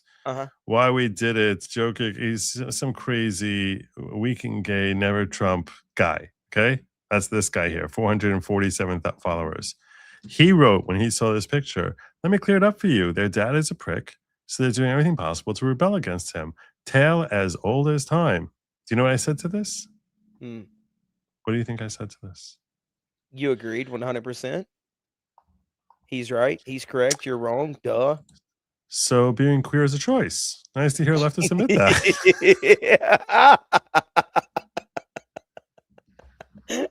Got him. Gotcha. Oh, I love it. Have you ever heard anyone from the left claim that that's a choice? No, I have not. Have you ever heard not anyone from the left claim that there's the whole point? They're born that way. No other choice. Yeah, you have no choice in that. The other thing is too, coming from a guy whose dad and him didn't get along a whole lot throughout life, we still never, like, I never took my political values. I never changed my political values just because my prick of a dad, for lack of a better phrase, just using their words, agreed with me on politics. You know what I mean? Like, that's politics were outside of me agreeing or disagreeing with my dad on stuff. So I don't see a lot of people doing that as a rebellion. Now I do see older, like, college kids who are adults, like, doing that sort of thing when they go to college and get indoctrinated, and then they go, yeah, my dad's just a prick, and he wears camo, and he likes deer hunting, and that's just terrible. Whatever, like, insert their dumb reasons, rebelling, but not teenagers. That's just stupid. Yep. But again, you know whose fault this is. Obviously, it's 100%. You blame it's 100% Trump's fault. Obviously, President Trump for what this attack on Representative Omar. Well, certainly, it's the tone that's in this country. This has all been said. I think it goes back. I mean, I knew it was Trump the whole time. Clearly. Rhetoric. I can't specifically, and I know the subject. I talked to the representative last night. She was good. That this is the thing that. Michael Stetson. And what was that? Michael Stetson said college kids hate whomever their professors tell them to hate. Yep. That the president constantly attacks Representative Omar, attacks her citizenship, attacks him wearing plaid like that, like he's a down home country boy, hurts my soul. Like it just hurts my soul. Because I've got a coat like that. I've got a jacket like that. It just Do you?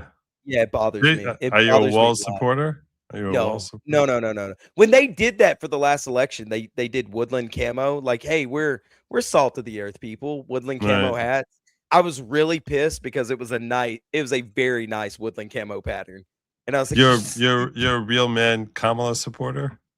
yeah, one of those guys, dude. I was so mad. I was like, it's such a nice pattern, but it's got the Walls Kamala shit on it. I can't do it. I'm so mad. Tell us about the nice patterns that you like wearing. Yeah, it's a woodland camo. I've got woodland camo shorts on right now. Okay,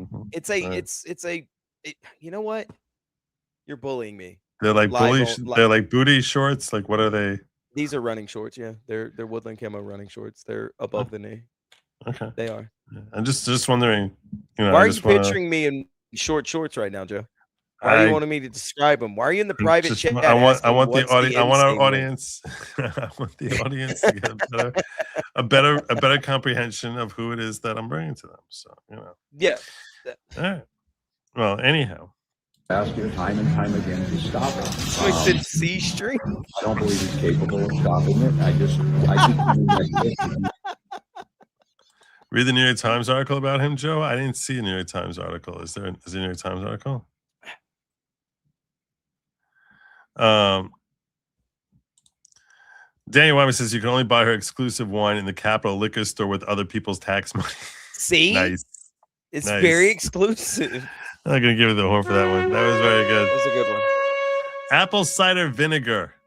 He was obviously trying to baste her. Is that a baste? People use that to baste? She probably gets some. Oh, no. The chat. I'm sorry. Go ahead. My bad. She probably get some Biden judge to rule the attack as covered under the speech and debate clause and is therefore immune from prosecution. Now she lies to the feds. Now she lies there. No, she'll just lie. Yeah, this is Squirtgate. And I don't know. Maybe if you can dig up that New York Times article about Adam Kazmer. I think about Adam Kazmarkak. Anthony Kazmarkak. Let me go see what I can find. Give me a second. No, I'm not turning my camera on, Chad. Because even in any small thing he puts on social media, he finds a way to attack her. I'm glad she's safe and appreciate it. Do you have any idea what the substance was? I do not. She said that they on site tested it, and I didn't get anything more. But she was good, and I think you saw her resiliency. Her resiliency. It's very easy to be resilient when you don't have to worry about it, right? I mean, I guess that makes it much easier to be resilient. Yeah, when you know she's going to protect you, yeah, you can be pretty resilient. When you know there's nothing in there. Mm-hmm. I mean, but if you don't know there's anything in there, as Data Republican points out,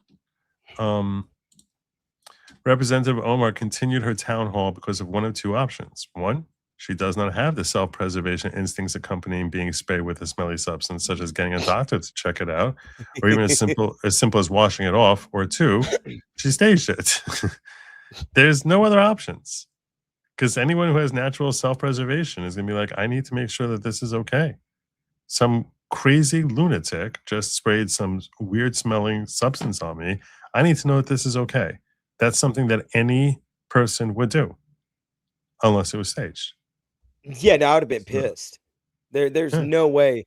There's no way I would have just halfway went after the guy, like all limp-fisted and stuff like that. No, I'm sorry, not gonna happen. So the whole thing smells just retarded. But well, so did the apple cider vinegar she got squirted on her chest with. Mm-hmm. Yeah, well, here she is now, because now she's the toast of the town. Because wow, such bravery, stunning and brave. At that moment, I remember feeling like someone was saying something close to me, and I looked up, and there was a man plunging towards me. No, she has such a weird voice. It's that inflection that she has. Yeah, I can't stand listening that to vocal it. fry. Yeah. Yeah. It's very unsettling. It's very, very unsettling. Yeah. Yeah. So, how she doesn't call any authority. Everything about this is just insane. But the left is just wants us to pretend that this is I think they're afraid. I think they're afraid as to like that when this gets exposed, another humiliation for the Democrats about another stupid hoax. And there was like some liquid thing that I, at the moment, thought was, like, liquid spit. thing. And so I, instinctively. Instinctively. Oh, she has a lisp at the same time. Oh no, Elon, no. Vocal fry and a lisp with an accent. Try to like punch him basically for trying to spit on me. You thought he was spitting on you? Yes. Yes. Because there's Yes. my folder and the podium, and then I Podium. That's what I thought. No, she didn't. She's not a real person. You're spare parts, ma'am. You're made of spare parts. She thought that someone has spit that smells like vinegar. Right. I know okay. a guy. Yeah, sure. I'm pretty sure I know a guy that has and then spit I smells like heard, vinegar. Which is why you did this. Well, I mean, that was, I was raised with 3 brothers who are older than me. So, you learn that maybe taking the first punch when somebody is bigger than you yields you better results. Wait, what? I don't know.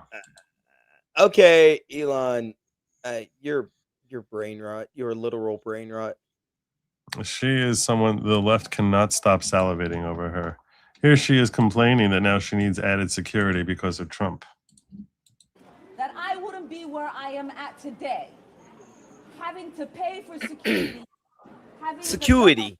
think about providing me security if Donald Trump wasn't in office and if he wasn't so obsessed with me. It is ironic that just last night he was. This chick reminds me of like every sidekick character from a Disney cartoon, like sidekick of the villain. Like this is like LePew, this is like what's the name, LePew, like the guy from Beauty and the Beast, right? Gaston's like the female version of Gaston's sidekick right here. Yeah, like the stupid laughing at like nothing funny. He wasn't so obsessed with me.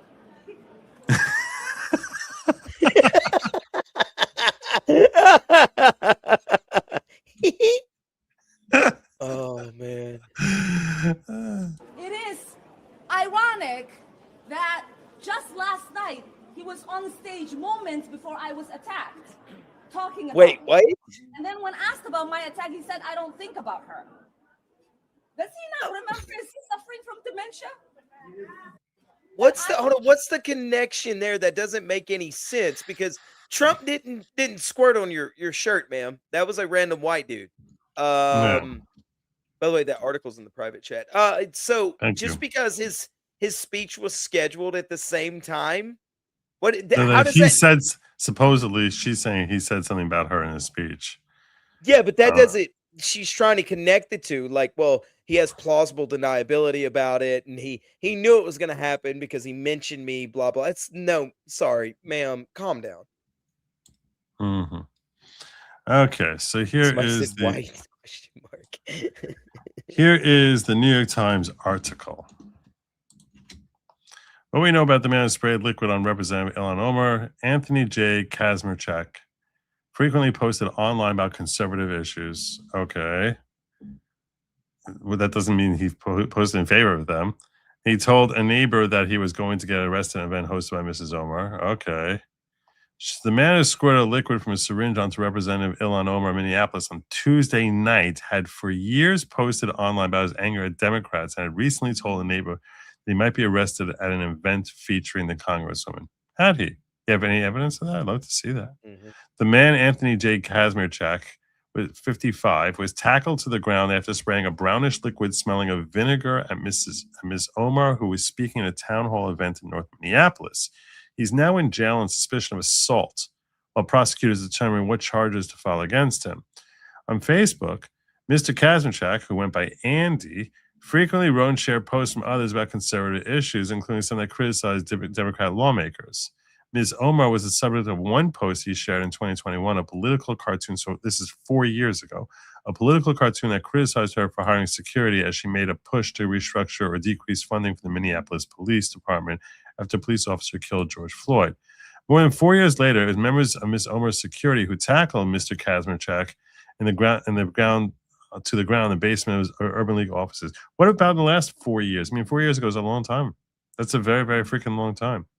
In an interview, they don't tell us anything about that. Mr. Kazmarchak's mother, Mary Kay Olson, Baxter's son, grew up in a mostly conservative family, like the ones who say, yeah, we want Ukraine, support Ukraine, and here's my queer kids.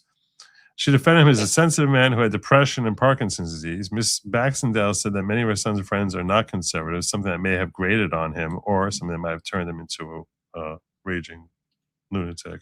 His wife was a freaking... Did I mention here that his wife was a supporter of Ilhan Omar? No. I'm not seeing that. Mr. Kazmarchak had recently told a neighbor that he was going to attend an event held by Ms. Omar and he might be arrested. Neighbor Brian Kelly said he did not anticipate that from the conversation that Kazmarchak meant he was going to attack her. Kazmarchak lives in a one-story duplex. So we don't hear anything about his queer kids.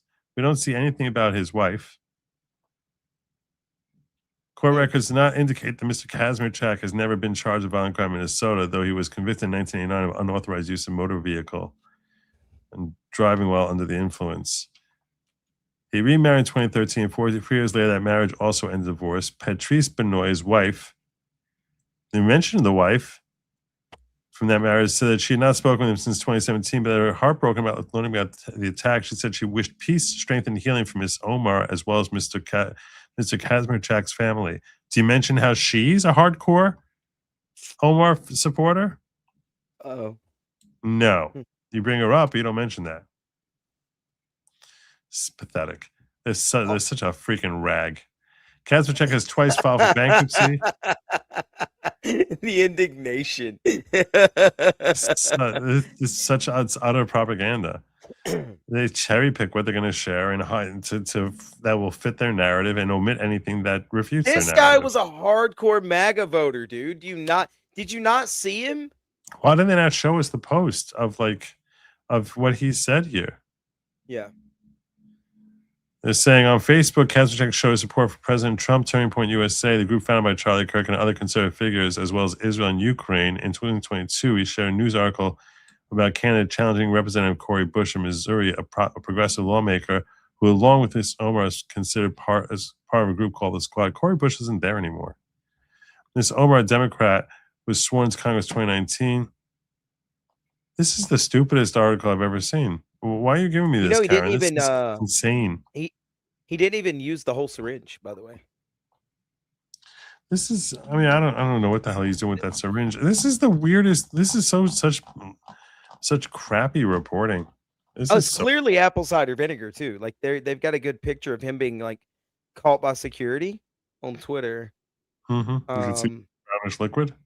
Yeah, it looks like apple cider vinegar, 100%.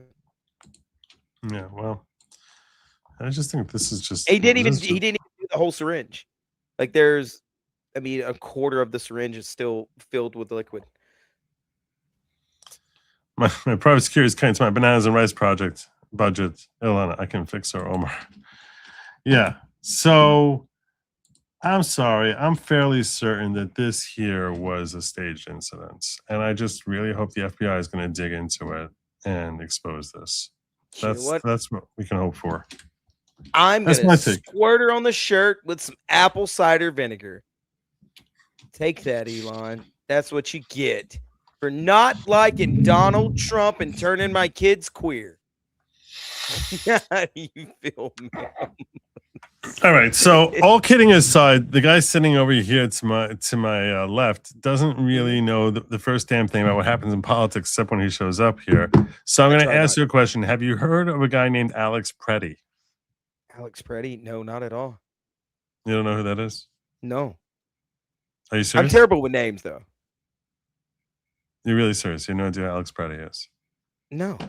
I'm 100% serious. So on Saturday morning, one of the anti-ICE protesters got into a conflict with ICE and was killed by ICE. His name is that the guy that was kicking the car? Is that his name? He was like a nurse or something? He wasn't kicking a car when he got shot. Yeah, he wasn't. But he had previously done that. Well, thanks for ruining the rest of my show here. But I didn't wait. Yeah, I didn't.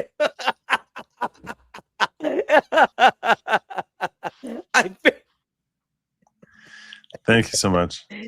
This is a great show. I thank you all for joining me. Remember that lad means for they, them, not for you. Do not eat Starbucks. I mean, I saw that yesterday. I figured you covered it. Good night. yesterday. That wasn't even about. No one heard about this yesterday. It was last night when I saw it because I haven't been on Twitter all day today. But was it though? Last night. 100%. I saw it yesterday. But was it? Oh, you're trying to now. You're trying. You know what? I'm not gonna put up with this. You're not gonna gaslight me, Joe. I'm actually not even playing on this one. All right, let me start this story over again, okay? And now that you know who Alex Pretti is, so I didn't even know that was his name. First and foremost, if you want to know why it is that we need ICE to remove illegal aliens, the best person to make that case for you is none other than Barack Obama. There are those in the immigrants' rights community who have argued passionately that we should simply provide those who are illegally with legal status, or at least ignore the laws on the books and put an end to deportation until we have better laws. And often this argument is framed in moral terms. Why should we punish people who are just trying to earn a living? I recognize the sense of compassion that drives this argument. But I believe such an indiscriminate approach would be both unwise and unfair. It would suggest to those thinking about coming here illegally that there will be no repercussions for such a decision. And this could lead to a surge in more illegal immigration.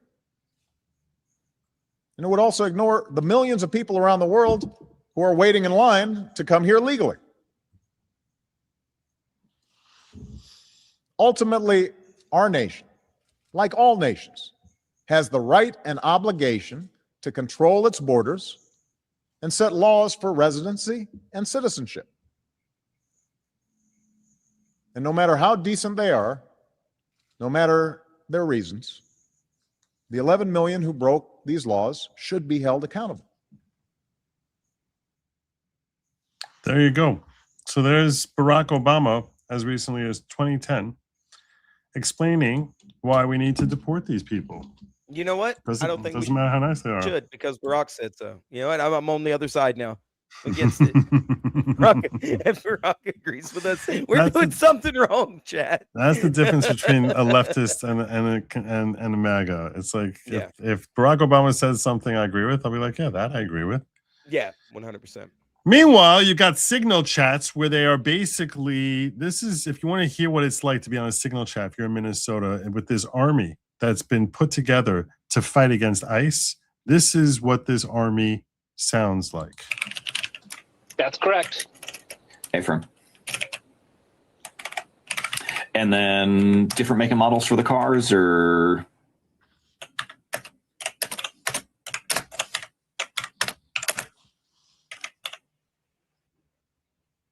Olay on those, were those all one type of car, all different vehicles? One of them is a Ford Expedition. One of them is a Chevy SUV. Another's another Ford SUV. I'm not great with models. Okay, so Ford.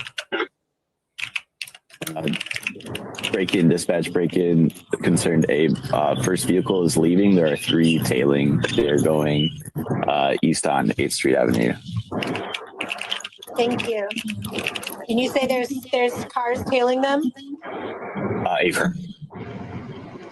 Dispatch, I have the plate for the leaving expedition. This is Toucan. Go ahead.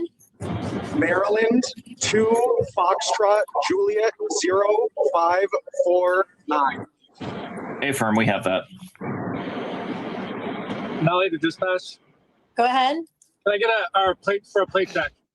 This is Minnesota, insane. Larry M7730, Minnesota license plates. Can you say that again? It's LM7730. Does not come up. Okay, it's brand new Minnesota GMC Yukon. Two males in the front. We've been trying to weave around. They're in 29th and where am I? They're headed toward Como. Yeah, Hey, firm. You said brand new GMC Yukon. What color? black. Hey, firm. They're flying around and they're swinging around. Like they're literally taking reconnaissance and tailing around ICE and have like a whole dispatch, and they're operating like they're like basically an army here that's sent to sick on ICE. Trying to lose me, I think. Yeah, definitely. They're wearing masks. 10-4. Who's that following them? Can you? I just want to make sure we're keeping track of names here. ICE is starting to head out of Boom Island. They're using Signal. Yeah, they're using Signal. Sorry, Signal. He's Signal. Now you're going to be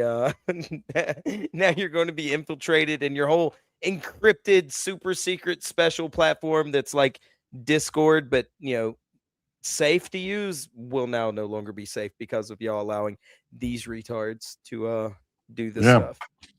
It's true. Are there folks able to follow? Go ahead. Is there a status update on Cosmic Coffee? This is Onwise Tortoise. Yes, that is confirmed ICE in the parking lot. There are 4 officers in there. Plate is MXT2477 Pennsylvania White Ford Expedition.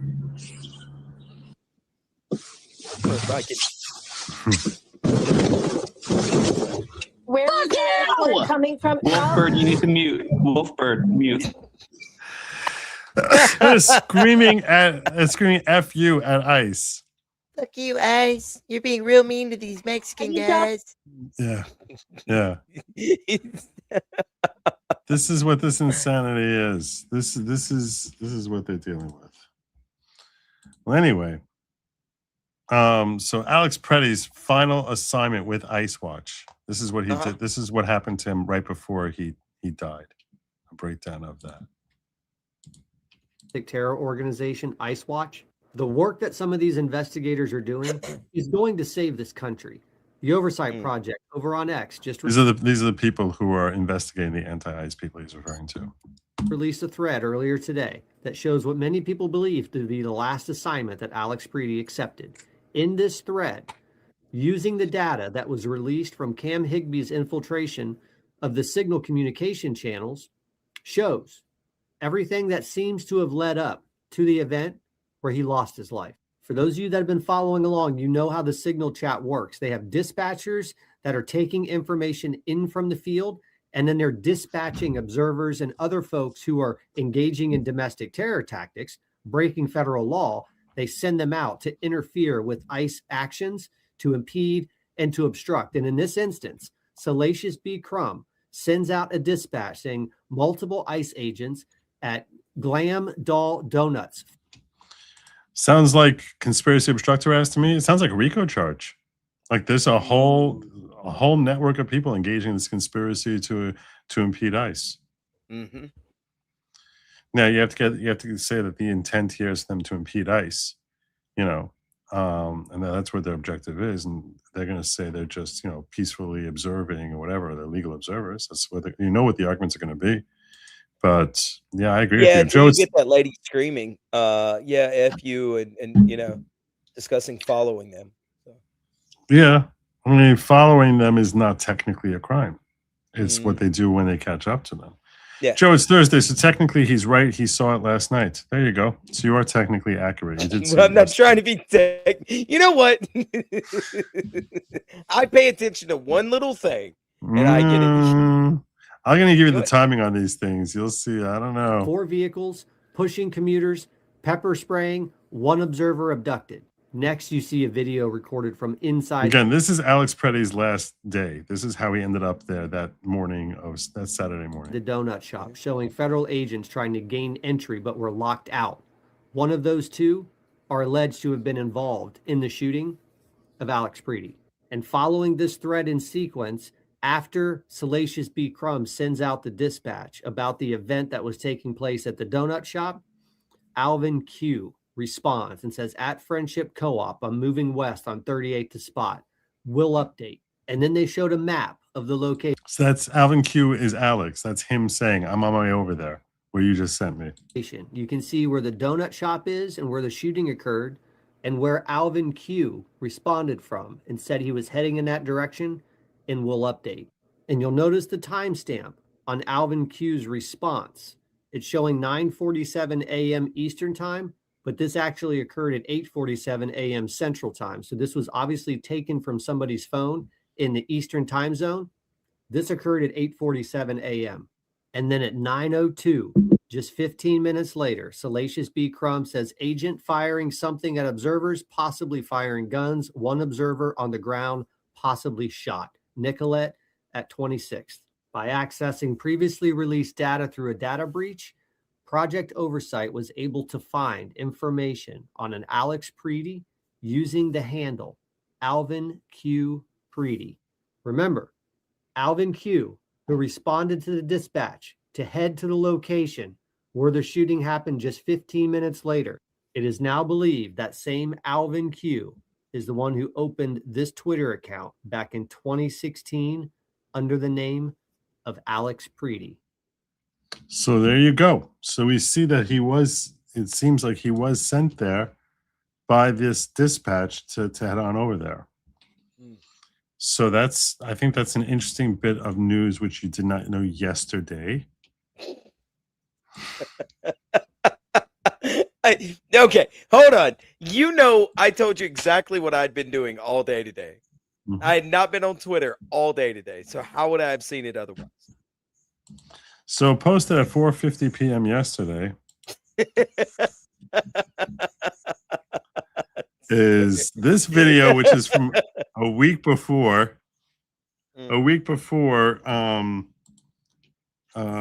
he was shot. This man over here is believed to be Alex Pretti. They say there's a 97% that his gait matches Pretti, his build and clothing match Pretti's, and that there's facial recognition is 97% sure it's Alex Pretti. This is a moment the news movement filmed on January 13th in Minneapolis, showing a man who appears to be Alex Pretti. This is a guy they call the hero. He's the best of us. Did you know that he's the best of us? Alex Pretti is the best of us? He's the best of us. I'm ashamed of myself. Did you know that he's the best? You were unaware that he's the best of us? I'm completely unaware of that. Don't take my word for it.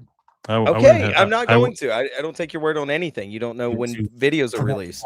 So. I'm just saying, if you're, I don't want you to think that I just made that up. That you're just trying to, pull a fast one on me, Right. No. So I will. Has been caught in. I'll make sure that I get like a real intelligent, source here. A legal expert who's gonna make that very point. He's gonna make that very point in this web of what is clearly illegal action from our federal government.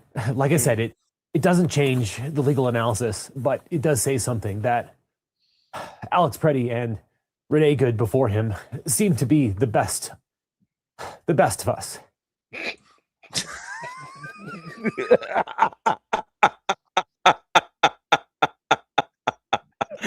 Come on, man. You were about to squall. You were literally about to squall right there over. So he's the best of us. I want you to get, you should see the best of us in his prime. I guess I should go around kicking more cop cars and stuff. You see the best of us in his prime. Here we go. This is a moment the news movement filmed on January 13th in Minneapolis. He hacks loogies. Supposed to be Alex Pretti. The best of us hacks loogies. Interacting with federal immigration agents 11 days before Border Patrol shot and killed of us. Our footage was analyzed by the BBC. That's the best His of us. facial recognition technology confirmed his identity to a 97% degree of accuracy. Was he not arrested right there? On the morning of January 13th, our team received a tip that federal agents were blocking a street at the corner of East 36 and Park Avenue in Minneapolis. We arrived around 10:15 a.m. We saw observers shouting at the agents as they walked back to their vehicles. When they started driving away, the man kicked their taillight. An agent Man, then you got know out how of the expensive those vehicle, are, bro? grabbed him, and pushed him to the Couple ground. $100.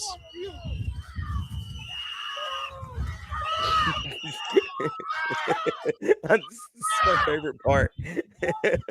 During the altercation, agents fired tear gas and pepper balls into the crowd. They continued to hold the man down before they retreat, and he walks away.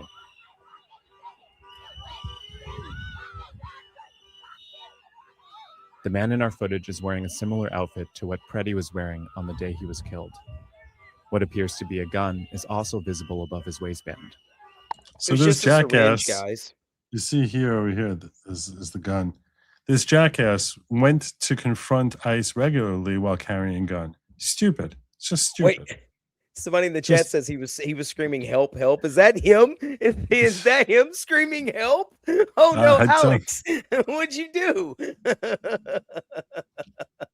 They should have arrested him. It would have saved his life. Oh no, Alex, you made it oopsie. So there's Alex Pretti, the best of us.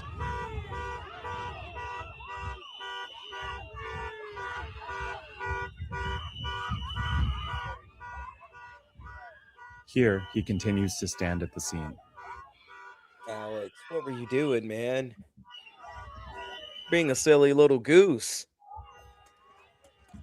He's not. It doesn't seem like this whole On the day he was sympathetic, killed, helpful the Department nurse. of Homeland Security claims. Yeah, I think Pretti, you're wrong. I think they're 37 right. He is the best of us.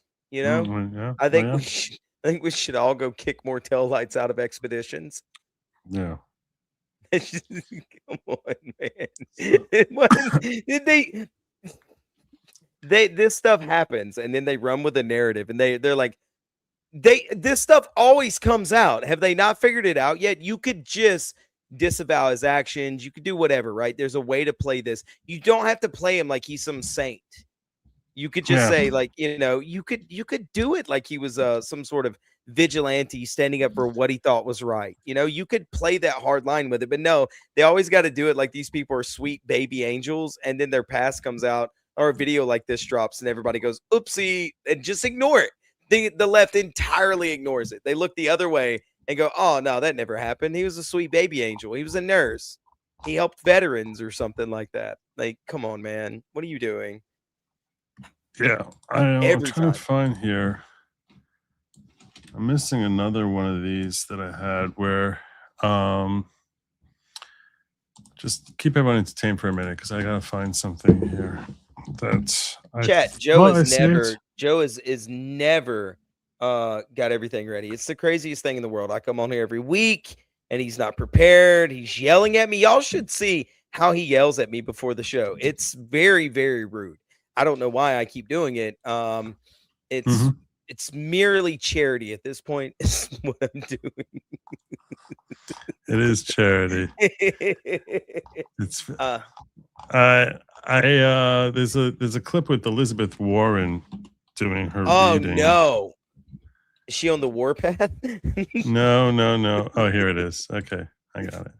Caring This is great. This is caring for people. Let me get this for you. You're gonna Caring for people. Oh my God! Stop playing. Jeez. Yeah, I can't hear her voice too many more times. Can we get that one on the road already? TikTok cry for us in? No, thank you. This is Elizabeth Warren talking about Alex Pretti. Caring for people was at the core of who he was. He was incapable of causing harm. Alex carried patience, compassion, and calm as a steady light within him. Even at the very end, Elizabeth that light was there. I recognized. Elizabeth. Until he kicked it out. Even at the very end, that light was there until he kicked it off the corner of the car. Stillness, signature calm composure. Caring signature calm composure. Who he was. Oh my God. He was incapable of causing harm.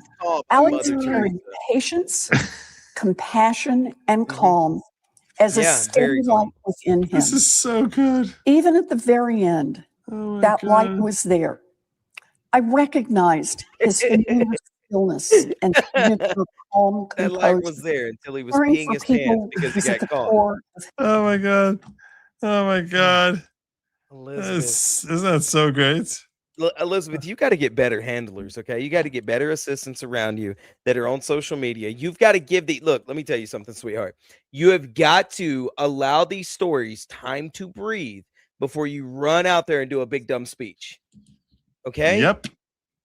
You have got to allow these stories to develop. You can't go out there and get your moment in the sun immediately.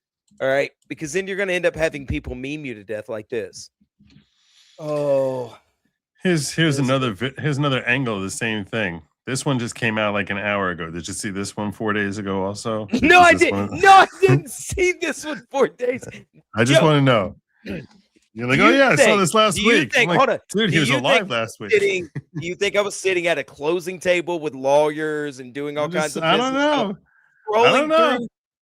Scrolling through Twitter. Is that what you think I was doing? Huh? You're just like, oh yeah, no. Joe, didn't you show us this one last week? I'm like, no, I didn't say. The dude was alive a week ago. I don't think I showed this a week ago. I might have. It'd be really creepy. What are you covering this for now? Yes. All right. Well, anyway, this is the other angle of it.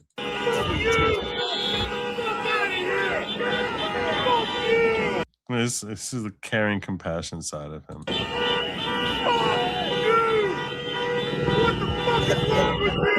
This is him right here.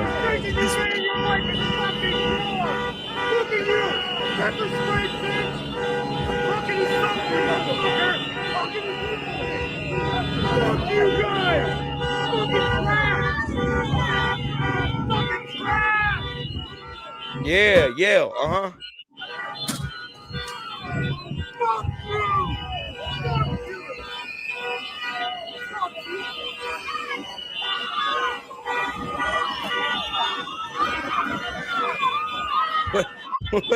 What if Pretti wasn't even there for the ICE agents? He just really hates Ford trucks. That's what he's talking to. He's talking to Ford. He's like, I hate Henry Ford. He doesn't care anything about immigration. He just really hates Ford. He's a big Chevy guy. It's crazy. He died for what he loved. This guy was more unhinged than that lunatic who attacked Ilhan Omar. Yeah, but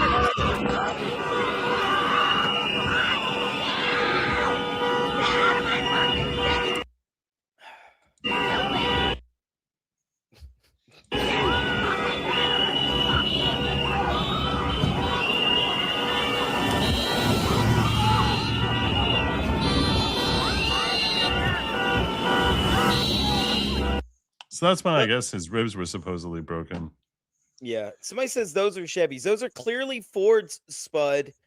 You can see the Ford badge on the front of it. There's a Ford badge on the front. There's a Ford badge on the front there. Rookies. That's these people. Rookies.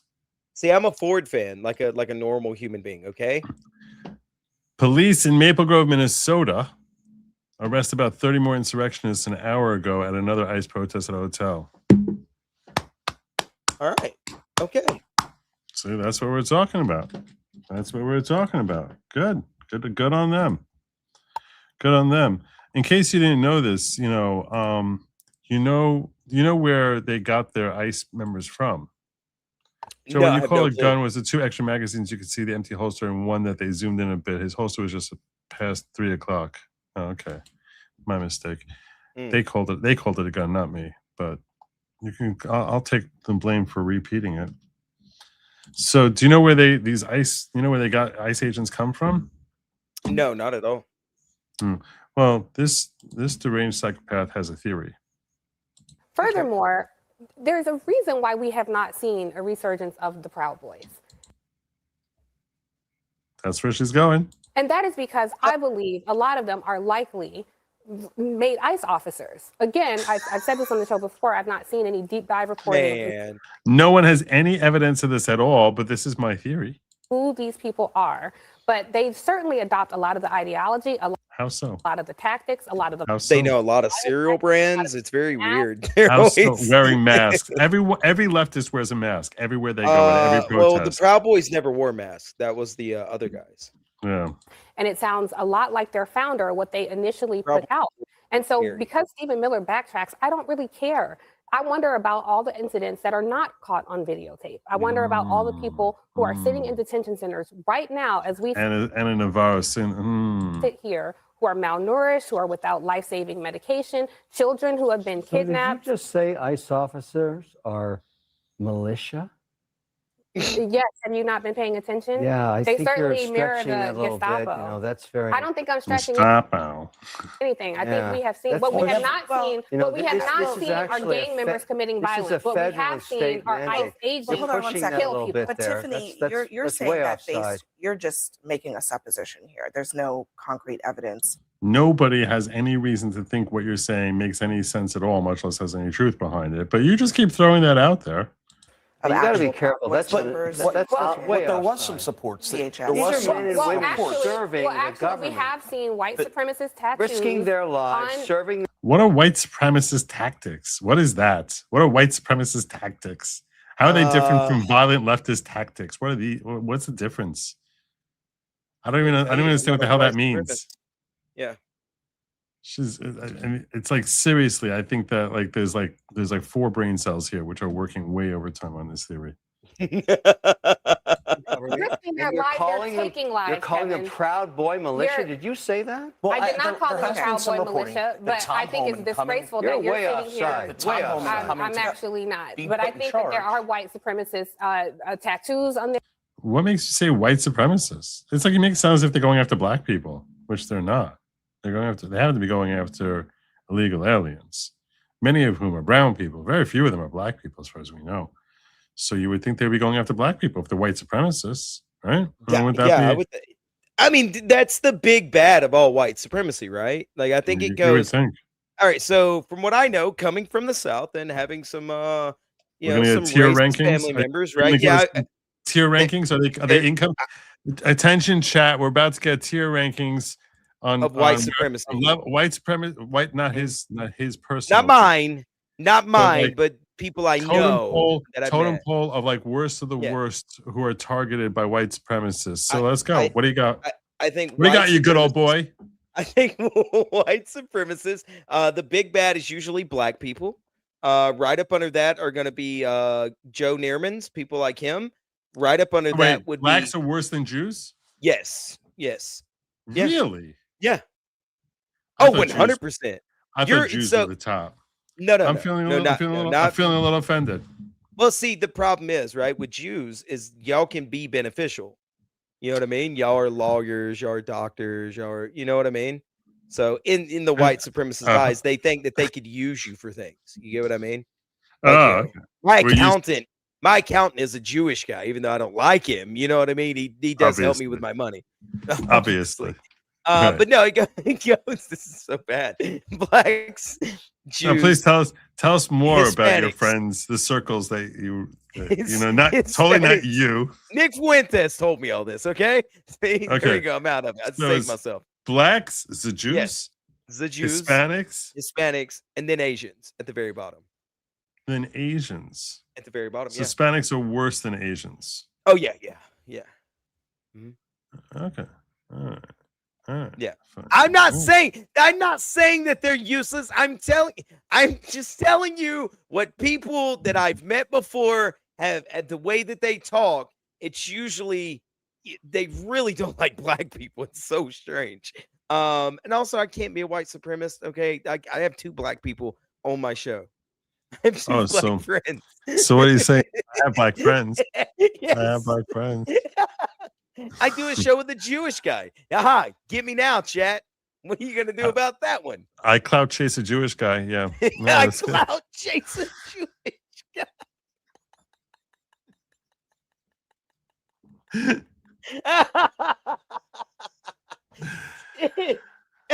Yeah, because Jews are sometimes useful. So yeah. I clearly stated in the beginning that these are people that I've met in my life. Okay, all right. I concur with the Alabama pill pusher. Where did the pill pusher come from? Where did this come from? I don't know. Chat, do you think that he's got those rankings correct, or that they were screwed up? So he says, worst of the worst of blacks, then Jews, then Latino, then Asians. We're Indians. Yes. Indians, I've never heard because I honestly don't know anybody. I mean, when I say Indians, I mean Indians, not Native Americans. Yeah, you mean like hello, thank you, come again, those type of Indians. Well, that right? sounded Irish to me, but yeah, okay. Stop saying my Indian accent sounds Irish. You hello, Joe. I want to tell you today, do not redeem the Google placard, please. Sir. Please, sir. So Indian, I don't know any modern people like my age that are truly racist. I don't. Not in my family, not anybody around me. Most people are pretty open about how they feel about people or people.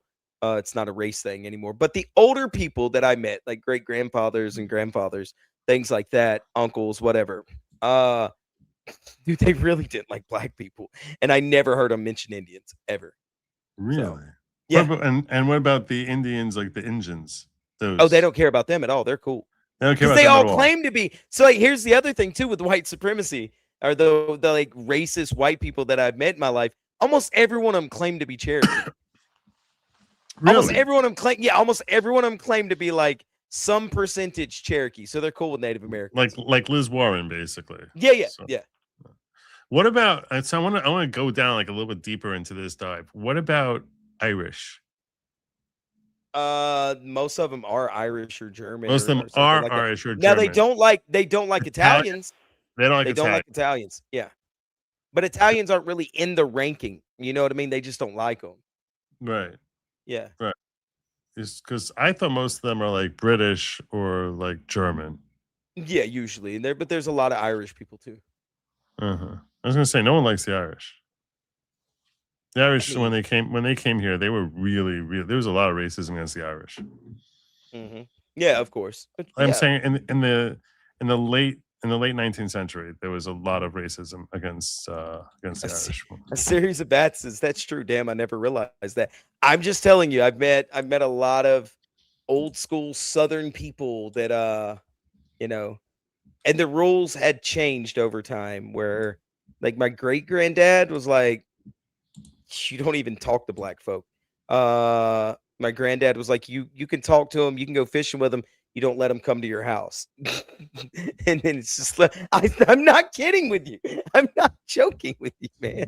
Just giving you anecdotal experiences in my life. Times This have is changed. horrific. This is horrific. How is it horrific? Things have changed. Mm-hmm. I have black friends now. Just don't tell your grandpa. I hope you haven't told me anything about me. He'll come hunting me down here. Be like, He would ask me how beneficial our friendship was. So now we've gone from innocent people on the sidewalk who were assaulted. Nobody can see it, Joe. This was a knight in shining armor protecting a lady.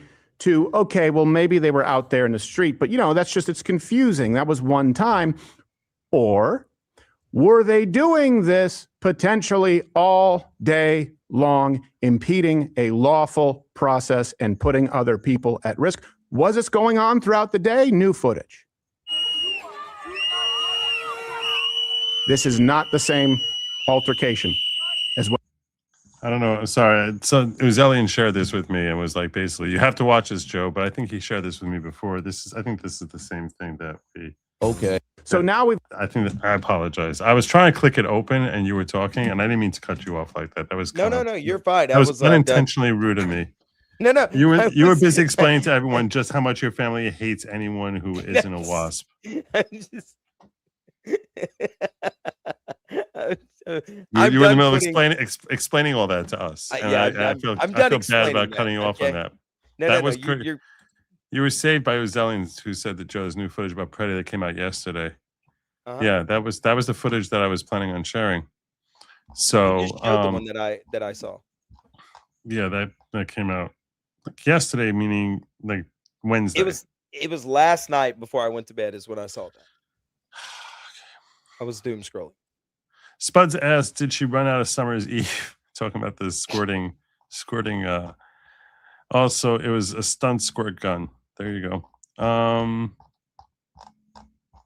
What else we got? Wood Tick Mike says, let's play a game. When you see any unhinged lib, guess how many jabs they took. Ooh, that's All probably of them. all of them. It's all of them. Look, I couldn't decide between Johnson & Johnson and Moderna, so I was just like, look, just You know what? Just give me all of them. give me the you know? cycle. Give me the whole Yeah. cycle. Just Richard take says, care I of was wrong, Joe. Being from Texas, you're below the blacks and the browns. Remember the Alamo crap I was taught. You see, that's what I thought. Yeah, I was like, no, Jews are top of the list as far as who's got to go. No, they're not. They're not. Those aren't white supremacists. Those are like skinheads, right? Those are like a subsect of like the white supremacists. You know what I mean? But I those did are not more, know there were. I've never met like an actual skinhead person in life, like in real life, ever. So Okay. yeah, those dudes Alright. really don't like you. They really don't. I know they're No. just not. Also, the other thing too about like most white supremacist people that I've met in my life, they really believe in like the Judeo-Christian, theology stuff. Where like, Right. we're just, one and the same. You know what I mean? Like, this is what I've always been told. I'm just telling you. Thinking about sharing something that someone asked me on Locals. How bad is it? No. Can we get off the topic of it's- racist family members? Yeah, we can do that. I can do that for you. I was thinking about whether or not to share this. Someone asked me whether there's any truth to like what was shared here, and I'm just like,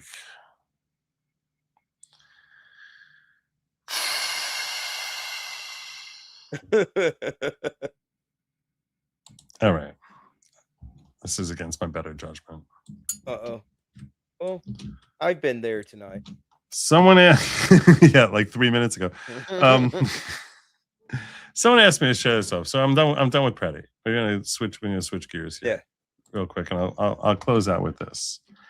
Someone asked me to explain whether or not this video, which is like a 60-second video, is true, not true, whatever. So I will give you my take on this because I think it's literally a 60-second video. Okay, gotcha.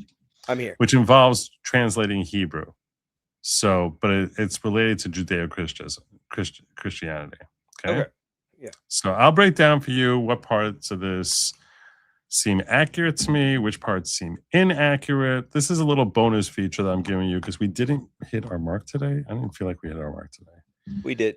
And we're 20 minutes over. So we gave them 20 minutes extra. Well, but still, the effort was there. It really was. It was a rally. It was a nice little rally. It was a good job, Chad. Out of respect for the effort, yeah, I'm gonna give a little bonus content here beyond just out of respect for the effort. Mm-hmm. All right, this is the video that was shared with me. Okay, this is they're calling an incredible hidden message from God, taken from Torah. Okay, it's designed to prove Christianity. Just letting you know. This is going to blow your mind. The first words in the Bible, in the beginning. Listen to what those words translate to in Hebrew with their... The word is one word. It is Bereshis. Israeli would pronounce it. The Israelis... Letters. In the beginning... Okay, let's pause right there and look at this in Hebrew.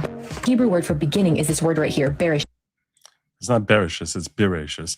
And... there's actually a different letter for that S sound versus the I sound. So you know how you say the I in like women, right?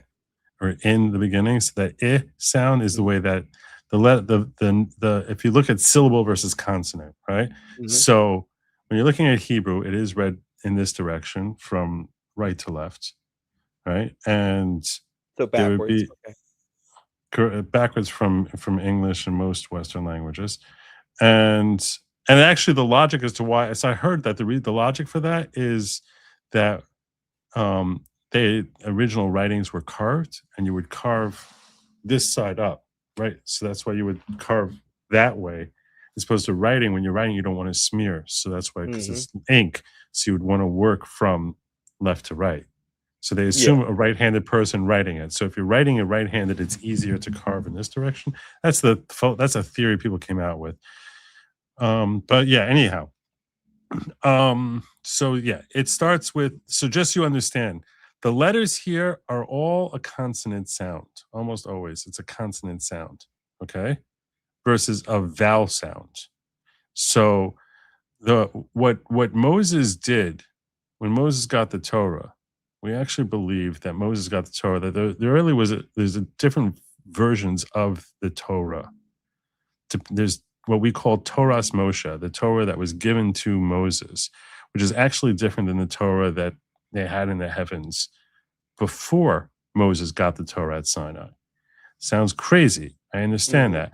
But the reason for this, the reason that it makes that you can understand that is you could take these consonants, if you look at them as a sequence of consonants, all blurred together, and where you break them up, you can form different words because there are different vowels that you would put underneath, that you could put underneath it in order to form the words as we see them today. Yeah. So if you just imagine in English having a whole series of consonants, changing the vowels that you put between them.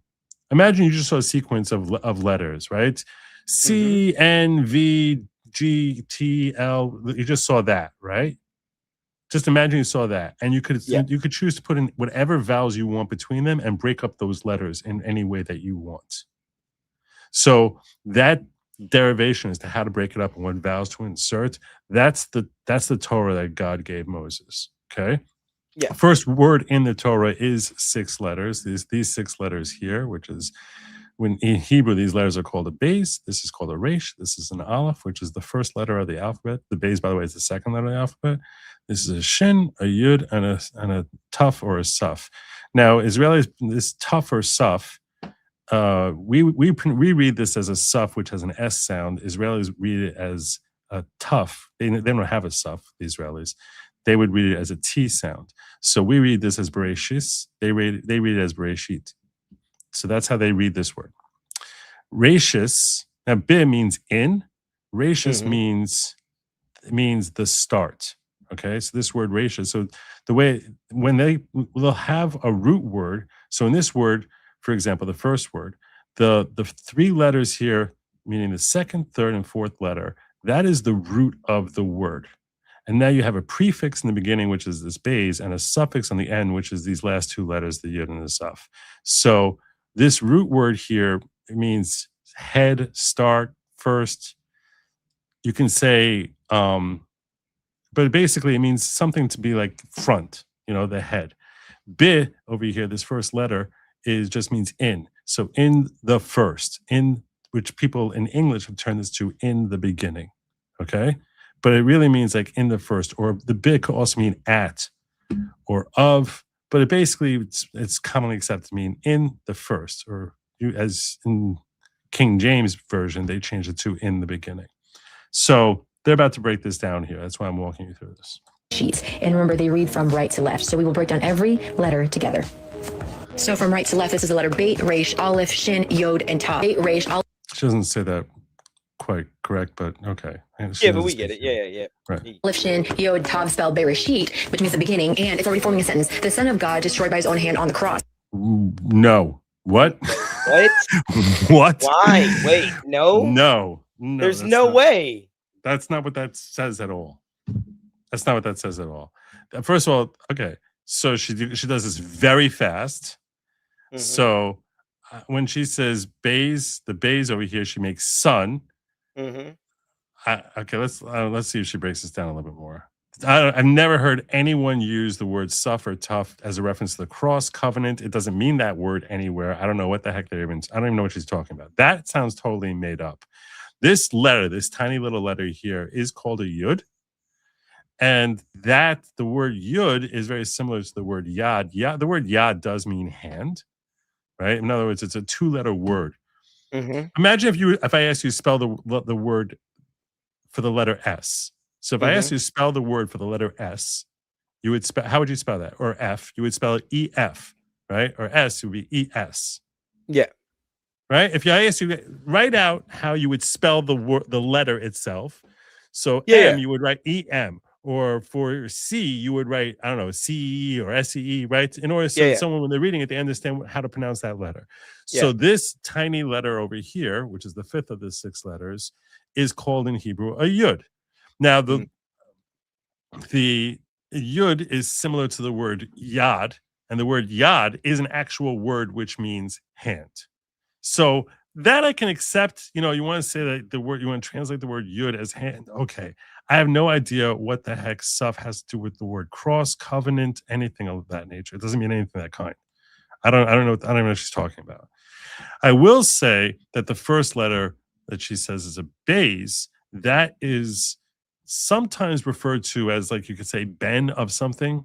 But like, all right, let's hear her review here. Cross, but we're not done yet. Another one is shin, yod, and tav together. It is read say it, but the English word is thorns. I don't know what she's talking about. No, even I know that's not true. I don't know what she's talking about. Resh, aleph, and shin, which is read as rosh. The resh, aleph, and shin in that middle, that second, third, and fourth letters, is read as normally as rosh. Not in this word, but it's normally read as rosh, which means head. Okay. So that part she's about to say, which part I agree with. And in English, it means head. So this means tree, cypress tree. Actually. I don't know where she's getting the word tree. This I think she's totally making up. The word for tree is eitz. I don't know what she's talking about here.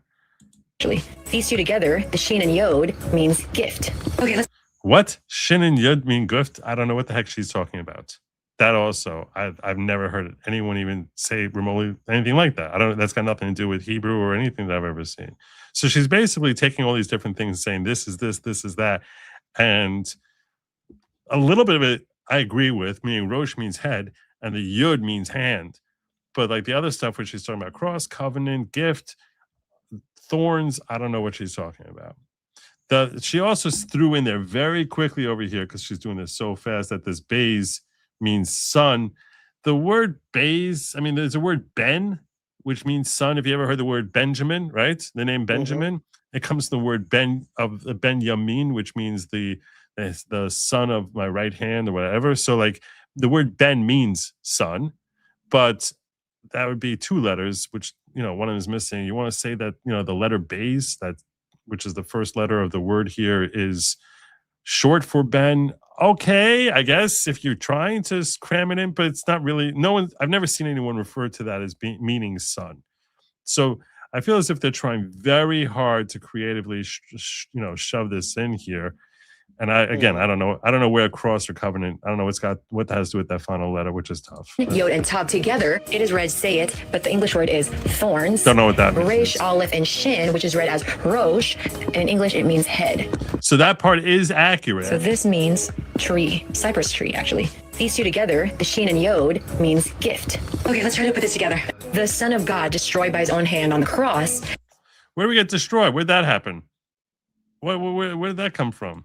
With thorns on his head, hung up on a tree as a gift of the covenant. Wait, so Jesus was in the beginning? In the beginning was the Word. And who was the Word? The Word was God. So that's not right now. Okay. Anyway, so that is, I don't know why that popped up, but Will Ferrell is everywhere. So what I'll tell you is, they took little pieces there that I think are accurate, and then they just went hog wild and just tried saying, so this means this, and this ties to here, and this and there. And I think it sounds like it's designed to sound very exciting and like, oh, wow. Also, the phrase "in the beginning was the Word," that is a completely Christian thing. You won't see that anywhere in Torah. That's part of New Testament, I think. I don't know what that's from. Do you know what the phrase "in the beginning was the Word"? I mean, yeah, I think so. I mean, that's the phrase, but that's not. You're saying from Genesis? No, not from Genesis. I'll just pull it up right quick. Well, the source of "in the beginning was the Word." Yeah, because that's not what Genesis actually says. So I don't know where that's from. That quote, like, and the Word was God. Like I think that's all. I mean, in Genesis, in the beginning, God created the heavens and the earth. That's the first passage, correct? Yeah. Yeah. So I don't know. So someone asked me to just weigh in as the accuracy of that, and what I'm saying is they took tiny little morsels which were accurate and threw in a whole bunch of other stuff, which I don't think they're understand. talking about John, if I remember correctly. Like So maybe, like I said it might be in the New that's the Testament. New They say in Testament, the yeah, beginning was so the Word. Yeah. I think it's in the beginning was the Word, and the Word was God, and the Word was with God. I can't remember exactly off the top of my head. I would have to pull it up, but So I'm not familiar with that. That's got nothing to do with Jewish theology. But I'm just saying that whole breakdown of that first word, which is the first word in the Torah, what you would call in the first book of the Torah, it's literally the first word in the Torah is that word Bereshis. And what I'm saying is that part's accurate, and most of the stuff that she ascribes to it, I don't know what she's talking about because that's got nothing to do with Hebrew.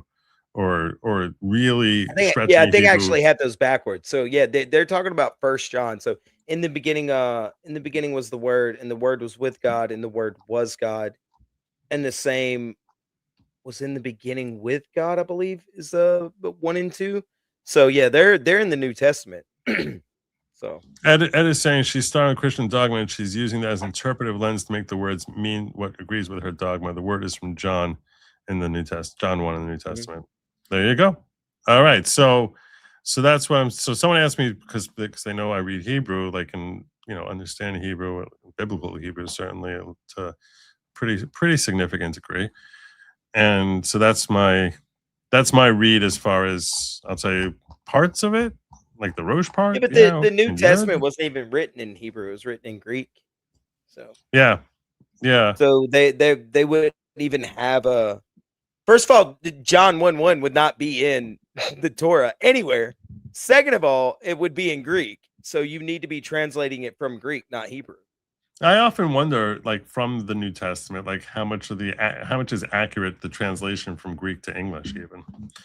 But I can't read Greek. I don't know anything about Greek except for a handful of letters that they covered in calculus, and yeah, and I certainly can't read it or understand it. And frankly, I've never read the New Testament, so can't read. That's why I turn to folks like you, who are specialists. You're my New Testament specialist. I know a decent bit. All right. I know a decent amount. I know, like, a so good bit. That's what I got for you tonight. Thank you, chat. I'm going to ask you all to make sure you sign up to tell everyone who you are, Sin, for folks who are new to the channel. Oh, I am the host of FFS Podcast. I am an indie comic book creator, and we normally cover, just topical things that are going on in the news. But recently, we've been on a bit of a tirade with some YouTubers that do not like me and do not like our show. And how can anyone not like you? Man, why wouldn't they like you? Well, because we found shenanigans that we're doing. One of the guys lied about they lied about people who quoted their books as being the greatest books in the world, and we found that out. And another dude was harassing a young lady that came forward and brought some information to our show. So we've been covering those things for about a month or two now. But normally, we'll cover almost anything that's going on in the news or in the entertainment industry. So come say hi. We have a good show. It's a lot of fun, and I say crazy stuff from time to time. So, and in case you say, Joe, I'm never going to find this guy unless you give me an easy link for me to click. Which I wouldn't blame you if that was true. I will tell you that it is hard to find. Yeah. I will tell you that he does make himself harder to find than Ilhan's Wine Factory, which doesn't seem like the smartest business model. But look, to each their own. So it was never supposed to be the main channel. It was just a landing spot, and then our other channel got nuked, and so I decided to start my own channel, and that's what it is now. So we're there. We're doing really good. We've gained over the last week 90 new subs, but we're on the trail to 1,000. We have 702 subscribers right now. Chat, if you could get me to 1,000, I would love it. I would appreciate it. I'm going to urge you all to do anything you can to help push this man up over 1,000. I can't. I'm kind of disappointed in myself. I feel like I accept the responsibility upon myself that he's not at 1,000 yet. He should be at 1,000. So I'm going to urge you all to please make sure that you actually, make sure that you do it. You do yourself a favor. Click the link. I put it in the chat. Did I pin it in the chat? I don't think I did. You didn't I pin it, it. but you put it in there. Yeah. Well, now it's pinned. Yeah. Look, now chat, if y'all would go subscribe, you don't have to watch. You don't have to. But I'm telling you, we are free speech absolutists, and we do a lot of fun things over there. And you will find some very weird characters. If you remember Montegraph, back when Nick Rekieta was arguing with that guy, we cover people like him. It is very, very fun. So nice. Speaking of Nick Rekieta, as per Brian Oldenkamp's request, I have set up to redirect you all over to my good friend Nick Rekieta. Please make sure you say hello to him, send him my love. I see that he's covering stuff on Josh Moon being a loser and also fat, and some pretty stupid behavior and fat commentary from a weirdo. Yeah. So it looks like he's actually having a lot of fun over there. So I urge you guys to make sure you check him out, sign up over there also, because he's awesome and based. I think I told you that lab meat's not for you. It's for they, them. So that's definitely something you don't want to have anything to do with. I'm doing a quick check here, make sure I didn't miss anything in the ghetto. I think I'm good. I am good. We're good over there. And did I check? I didn't. I think I'm good everywhere. All right. Do not eat the bugs. I'll see you all tomorrow. Please like, share, subscribe, drop a comment. All that good stuff. Good night, everyone. As always, Godspeed. Bye.